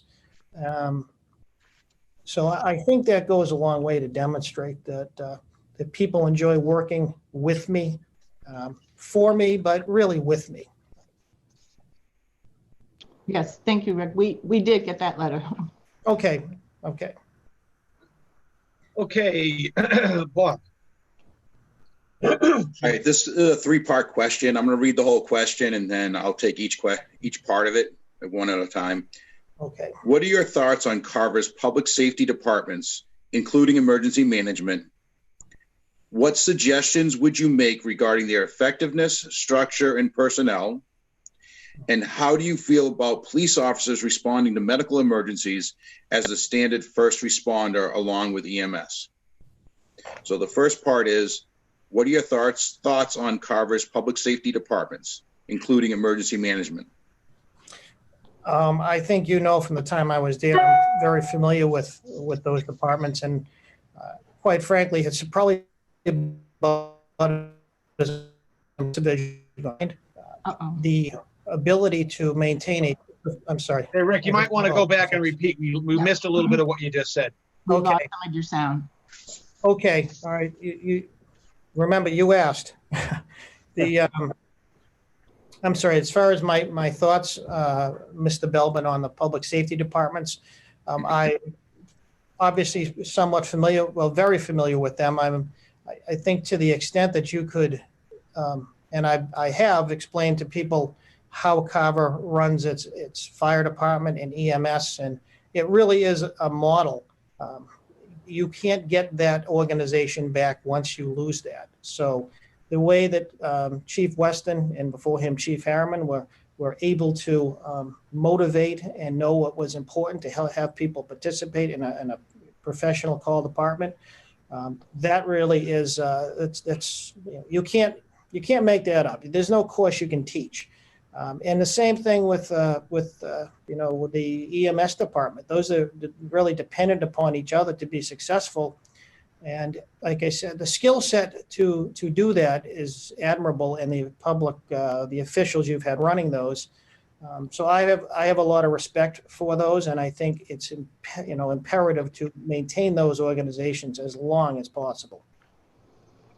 The second part is, what suggestions would you make regarding the effectiveness, structure, and personnel?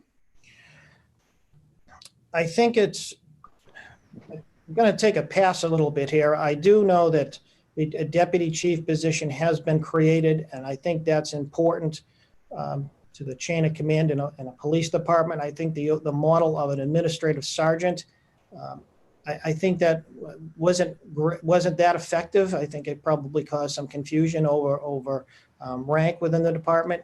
But I really don't. I think it would be presumptuous of me to try to tell you and the public safety departments what is effective and what isn't. That's something I think you have to be on the ground with to see. So again, I'm going to take a little pass, Mr. Belbin. I hope you don't mind. No, this is fine. And the last part is, how do you feel about police officers responding to medical emergencies as the standard first responder along with EMS? In a system like Carver, I don't think you can effectively maintain the EMS system you have without police being first responders. I think that has to be and remain, part of the job description. If you don't want to be a first responder, you're in the wrong town. I know that that is not the case in other departments. Police officers may be trained, as I'm sure they are here, as first responders, but that's not their primary role. The first responders tend to be a fire EMS department. So I don't think it works in Carver without that model of having your police officers first responders. Okay, thank you. Sarah? Okay. This question's two-part. When you think of your career to date, what has been your biggest professional regret and what did you learn from it? And what has been your biggest career accomplishment?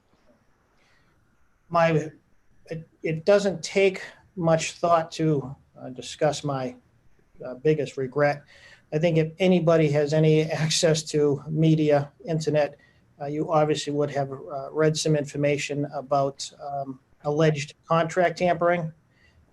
Having set myself up for that, and I'll explain that briefly. Obviously, that's embarrassing to me. That didn't happen. I think you have some letters to that effect from my current chairman and another member of the board. In fact, that actually can't be done considering how many times our contract is on file in half a dozen places, it was in the press, et cetera. But to the extent that I put myself in a position, I trusted people I shouldn't have trusted. When those people asked me to do things that were inappropriate, that certainly came back to and made me a target. Somebody went back as far as they could to find as much dirt on me as they could. It's disappointing in particular because, again, I had a really good relationship with some of these people and asked to do things, and I contact the Ethics Commission because of my concern. That resulted actually in an investigator from the state and not Ethics Commission contacting me to discuss Oh, no. other things to do. Sorry, we're And missing. that's what precipitated. Yes. You're going to have to back up because we missed a whole chunk of stuff. Sorry. About the You investigation. said about the state investigator. Yes, like I said, I don't want to belabor it too much because it's not an excuse for me trusting the wrong people and having some after hours banter that ended up in the newspaper. Again, when you're unwilling to do things to help other people's political and financial fortunes, it became a problem. Like I said, I don't trusting the wrong people is in this case was a problem for me that has led to some inaccurate press, but it's humbling. As far as my best, was it, how did you phrase that, Sarah? Your greatest, your biggest career accomplishment, in your opinion?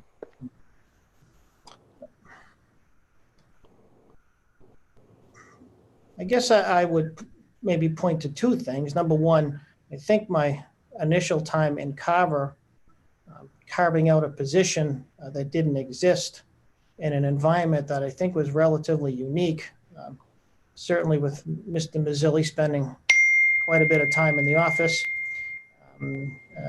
It was a challenge that I really embraced it, but to the extent that I was able to overcome a couple things. Number one, again, the political element at the time, as well as, I hate to say it, but at the time, my youth, working with people who, again, not to be discriminatory, but we're dealing with people that tend to be older than you, and it's hard to get respect right away. And I think being able to do that, as well as establish, help repair some of the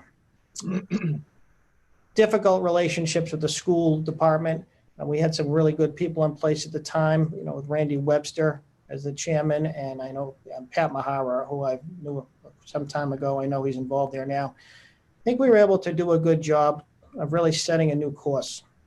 The other thing I would have to say is I'd say it's ongoing. The ability that I've already discussed to really bring people together and create a camaraderie and a common purpose, make people feel part of the overall organization. I think, again, that's ongoing. That's not something I can point to as a one-time thing. I am proud of that, and quite frankly, that's part of what makes this enjoyable. Great, thank you. All right, Mr. Townsend, your question. All right. Good afternoon once again, Rick. This question is also two-part. Social media has fundamentally changed the way the public and town officials interact. In some cases, in a positive way, but often negatively as well. How do you deal with public criticism, and what would you do to address or mitigate it? And part two of that question would be, how do you deal with public criticism from your own board and from town committees? I'm sorry, was the role of social media part of the first question, Mr. Townsend? So I'll read it again for you. So social media has fundamentally changed the way the public and town officials interact, in some cases positive and in some cases negatively. How do you deal with public criticism, and what would you do to address or mitigate it? I would agree that social media has its role, but it's also tends to be generally negative. Social media, I use it here really as just a dissemination of information, not as a two-way street. As far as taking criticism, how do you deal with it? Well, you take it. You're a public official, especially a paid public official. I don't know how you people do what you do, not getting any compensation for the heat you take. But realistically, you take criticism, and it's hard to respond to that in an effective manner in a social media environment. I have invited people to come talk to me. I think you can't get into a debate over social media. Number one, you can't win it. And number two, to the extent there's issues, you exacerbate problems beyond what they probably are. I will say that one thing I do respect is there's so much Oh, no. We lost you again, Rick. Yeah. Okay. You may want to start that again. You hung up for a minute. Now, pretend you can say anonymity. Yes. Okay. There's so much. People can contribute anonymously. I couldn't say anonymity again if I tried. But I tell you one thing, I do respect people who they may have their criticism, a comment, and they put their name on. That way you can actually reach out to somebody. But it's the people who don't put their name on things, or a lot of Jim Smiths out there who aren't real. That's the problem. As far as taking criticism from my board, if you watched any of the meetings I'm involved in here, and even back in Carver, I'm very deferential to the board in any public setting. People would tend to bring criticism to me privately because that's the tone I set, because I'm very respectful to the board, especially, in public. And, criticism, I don't want to be, the word trite, but I think criticism can go both ways. And when you have members who want to speak to you legitimately about some concerns, that's healthy. It's good to look in the mirror and say, yes, I can do something better. I think that's healthy for everybody. I don't like to do it out in a public session. One of the things that I believe, and I have for many, many years, is that when people watch their governing board on television, they should take away from that meeting confidence in their government. They shouldn't take away incompetence or friction. That doesn't give people confidence in their government. So there's a time and a place for criticism. Other boards and committees, I really haven't taken criticism. I work with them. I'm a resource. I answer questions. A lot of times I'll even staff meetings of other boards and committees, understanding if there's not a lot of staff in Abington as well as other communities. So between the school committee, library trustees, planning board, and the list goes on, I have a really good relationship, primarily because I respect their service. As I mentioned to you, I don't know why some of you do this. I really don't. The criticism you take these days, especially with social media, it really takes dedication, and I recognize that. Thank you. All right, Alan. All right, Rick, back again. What do you believe are the major challenges and the opportunities facing Carver, not only now, but in the future? At least it's only one part. I'll feel grateful for that. I think from back in my day, there were two driving principles, rural character and fiscal austerity. I think a lot of things, work into that scenario. I think school financing is going to be a challenge for all of us. Back in the day, when I was there, we did very well with the school funding formula with equity aid, which was significant. And I know that they don't cut state aid. I understand that the formula does no longer benefits the Carvers of the world. So that's going to be an issue. I also understand, well, I'm aware that, you have a police station project, you have a building project going on, and obviously ensuring that that's done correctly, that stays on budget. I was fortunate, this past weekend, my wife and I took a drive down there. Unfortunately, we couldn't stop at one of the wonderful restaurants in town. So I was able to take a look, refresh myself on some of these facilities, the new school, police station, fire station. Keeping the stabilization fund, in place, and so that these things are fundable. In fact, I'm not sure that there's, it's hard to ask for people for too much money. So to the extent that, the maintaining that capital stabilization fund probably was a huge factor in people being willing to vote for a new school too. One of the other things that's becoming a problem everywhere is the cost of trash and recycling. It's becoming a major budget buster. In Abington, we have that service within our levy limit, and you can't forecast it effectively anymore for the last couple of years. So I think that I was there. I believe we started having initial conversations about maybe where one would cite a. Rick, I'm sorry to interrupt. Would you back up to just after trash and recycling? Sure. I just noticed that my lights went out. If you. Yeah, your light went out too. They're sensitive. It's all right. We know what you look like. That's unfortunate. I'm sorry. Where was I, Sarah? I'm sorry. You were starting to talk about the trash and recycling problem. Yes, and I don't know how exactly that it hits Carver at the moment. I do know that the life cycle of the Carver, Marion, Wareham Regional District, the landfill was, I don't want to say it was winding down, but the end was in sight back when I was there before. So I think dealing with that because it's such a budget buster. I don't know if it means transfer station or preferred haulers, whatever the case is. So I know that's a problem everywhere. I am also aware of some water issues in North Carver, that interaction with DEP on that and drinking water. So those I think are some of the problems. I know that there are some opportunities right now with some possible solar projects.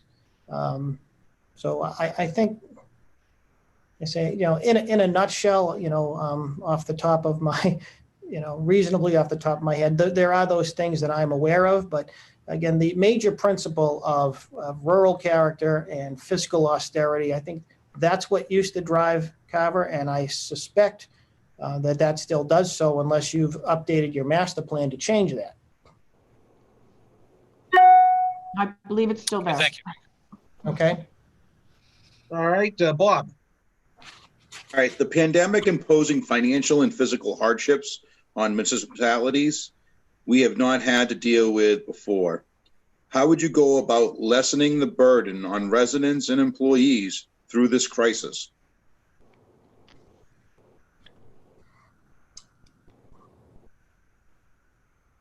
And we can't hear you. I can. That's because I was thinking. So that can be dangerous. But I think it's premature to know how we can limit the impact on residents and employees.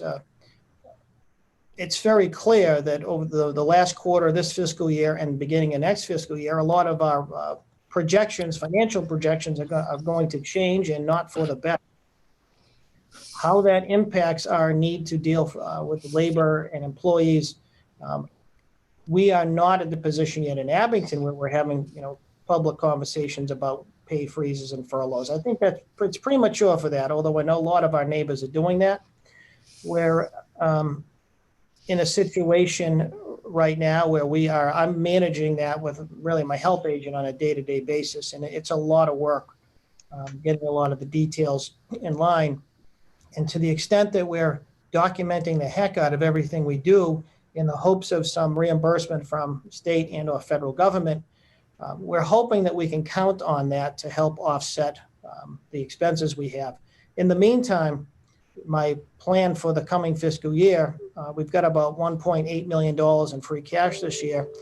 My goal is to put at least $1 million into our stabilization fund at the coming town meeting, whenever that happens to be, because we really don't know what the impact is going to be. Obviously, you want to maintain, you don't want to be having to spend funds, one-time funds that would be recurring, and you certainly don't want to reduce any service to the public. But as I said, Bob, it's premature to have a good answer to that question. I mean, this is changing every day practically. Okay, thank you. Mark? Let's see. Okay.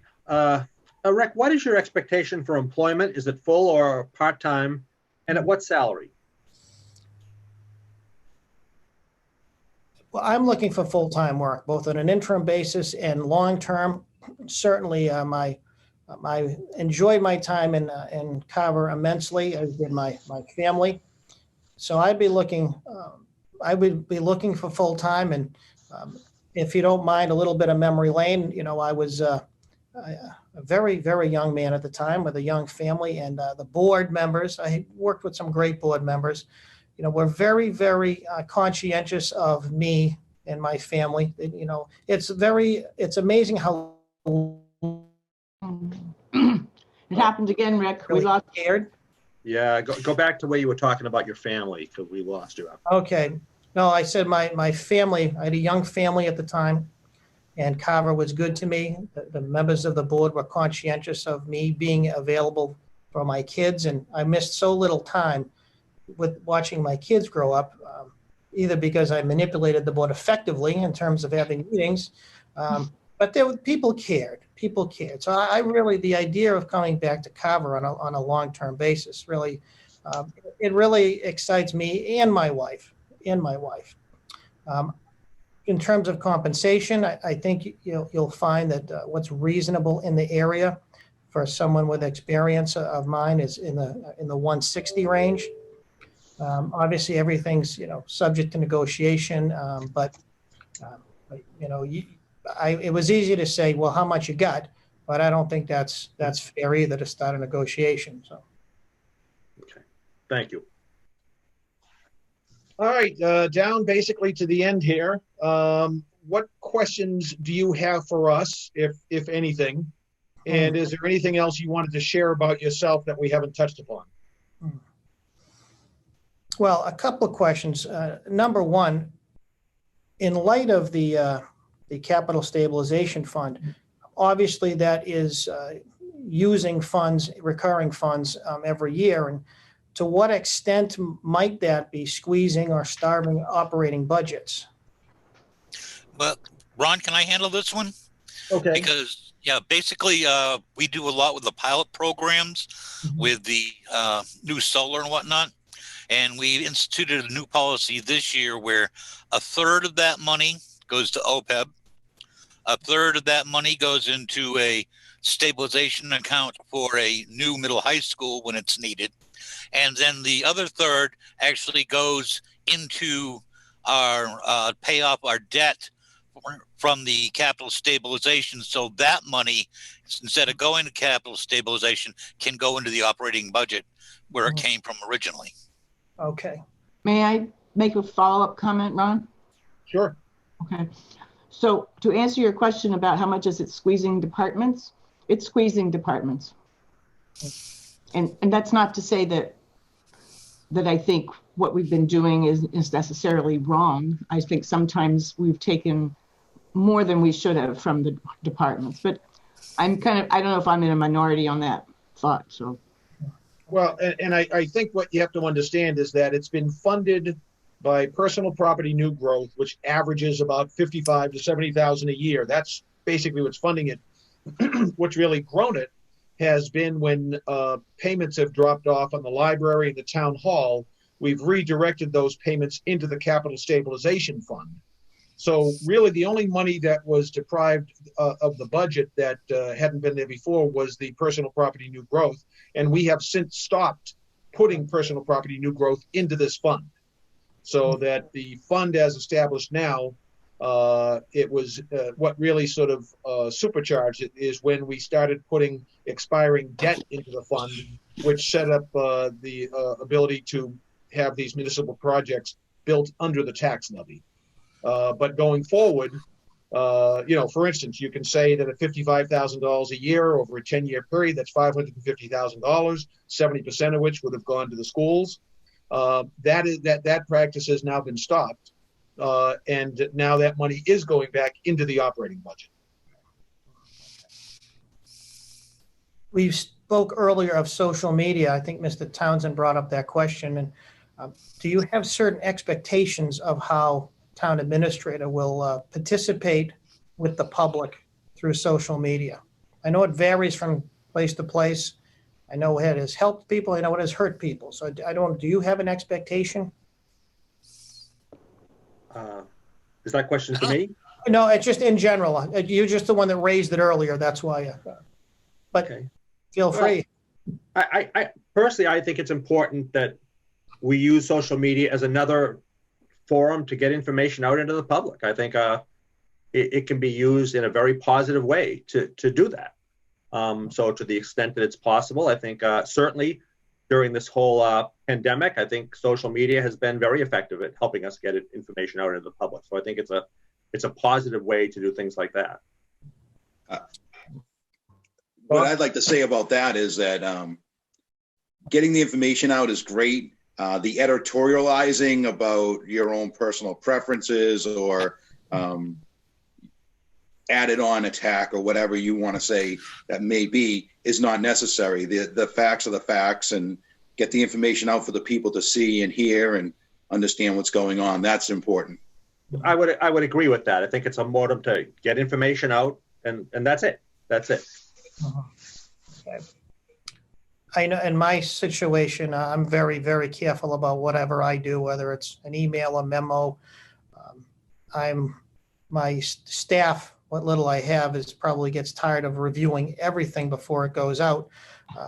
So I am very cautious about that, not just the content, but the tone. So, I'm aware of how social media can help, but once again, it's interesting to hear perspectives on that because I'm obviously not in tune, Mr. Belbin, with what it is that what the practice there has been.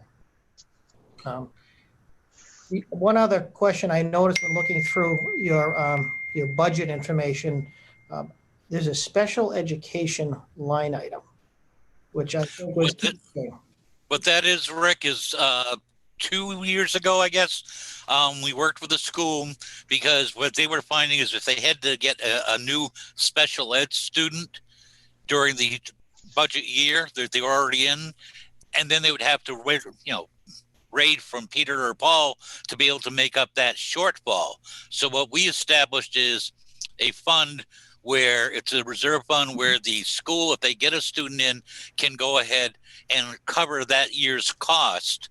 And then it gets brought back up to the full value again. But going forward after that, they have to pay for that student out of their own budget. But it's a way to give them a little safety valve to protect their budget during the current year. Okay, that's interesting. I have not seen that. That actually makes some sense. I just hope my school department isn't watching this because.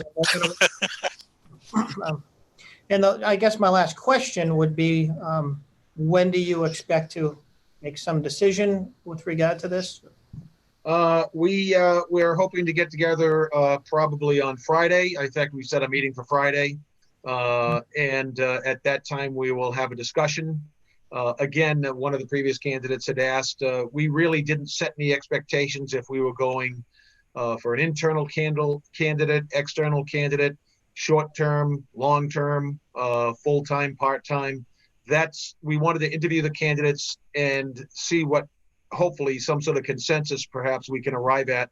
So where the potential is there that we could arrive at a decision one way or another Friday morning. Okay, all right. We do need to do this much sooner as opposed to later. Yeah, the current town administrator exits on April 17th. So our hope was that we could have made a decision by that time, but I don't think if we're not comfortable with the decision that we will hold ourselves to having to have it done by that date if we can't come to some sort of agreement when we get together. But ideally that would be what we'd like to have done. Okay. Well, Mr. Chairman, is this where I get a quick last moment here? Yes. Lead my case. As I started mentioning earlier, my time in Carver was really a great time. Carver is a unique place, some of the unique systems you have in place, from public safety to this financial capital planning that you have in place. That's unique. And it's a beautiful town, geographically a beautiful town. And realistically, I quite frankly have not enjoyed my time at Abington as much, and no reflection on the staff here is wonderful. And again, one of my strengths has been to get people together, get them moving in the same direction. I think I overcame here some history of issues with that. I like to point out that I'm the longest serving town manager administrator by any title since the mid 80s. So In Abington? yes. So I think that says a lot of something, at least, about some of my ability. I'm not a jumper. I like to be part of the community, and so I would enjoy getting back to being. Oh, no. We lost you again, Rick. And I'm done. I'm sorry. No, you got to go back to You're not about jumping. 3 sentences earlier. Oh, I don't know if I can repeat with the same emotion and inspiration that I just did, but I can't. I guess just closing with the fact that I enjoyed my time in Carver, and I like to be part of the community. I like to go to the events, whether it's the major sporting events, the high school. I know it's not a good time for that. I like to be part of the community, and I would like to do that again in Carver. All right. Well, thank you very much. We appreciate you taking the time and working through your technical challenges out there. We have a townwide IT person, so you don't have to worry about if you end up here dealing with any technical issues. But thank you very much. We appreciate it. Appreciate Well, it. Thank you, Rick. Nice to see all of you again. Have a Rick, great good night. to see you. Thank you All very right, much. thank you. Thank you. Bye-bye. Bye-bye. All right, he's out. We're done. Bob and Alan need to get to work. Oh, thank you, Bob. Well, you're going to leave without a reveal. All right. Who has any guess of who that was singing? No. Supposedly, Sarah, Mark, and I have knowledge of this gentleman. The other ones might too. Paul Kelly. That's Paul Kelly. Oh, okay. That was Paul Kelly on his album. He has an album, He does. I wasn't aware of that. and was that more country than anything else? He has a little bit of both. Are you It's just, sure it's Paul Kelly yeah. that was a Scoutmaster? yeah. Paul Really? Kelly, the Scoutmaster. Wow. Seriously? Oh, wow. I didn't know. I didn't either. So, We don't More have. hidden talents in Carver. Yeah. You know how like there's a state bird and a state poet. We should have a town singer. Yeah. There you go. Appointed. That's So awesome. Wow. All right, listen. I will entertain a motion to adjourn. Motion to adjourn. Move we adjourn. second. Is there a second? Further discussion? Aye. Those in favor say aye. Aye. Those opposed? The ayes have it. And a big thank you out to Area 58. They did an exceptional job pulling this together on short notice. I know that the FinCom, I believe, is meeting tonight at 7. If we all want to sit back and watch them in action. I believe there's a CONCOM meeting tomorrow. But a big thank you to Area 58 for pulling this together and making it happen. Ron, we're going to be doing our meeting Friday on Zoom, right? Yes, Friday's meeting will be on, we're on Zoom until further notice. So that we'll be meeting back here on Friday on Zoom. And that also the intention is to always be telecasting it live. This link, as soon as it's available, we'll get it out to the town website. Probably send it out to each of us. Get it on to Area 58. I think they said within 24 hours, I'm sure they'll do it just as quickly as they possibly can. So folks that missed this live presentation will have an opportunity to see it, linked up through their computer or YouTube, however they want to find it. So thank you all. Appreciate you taking the time today. Bob and Alan, get on to work. Have a good day at work, Bob. Thank you. Have a great You day, too. everybody. Thanks. Bye. Bye-bye. Bye.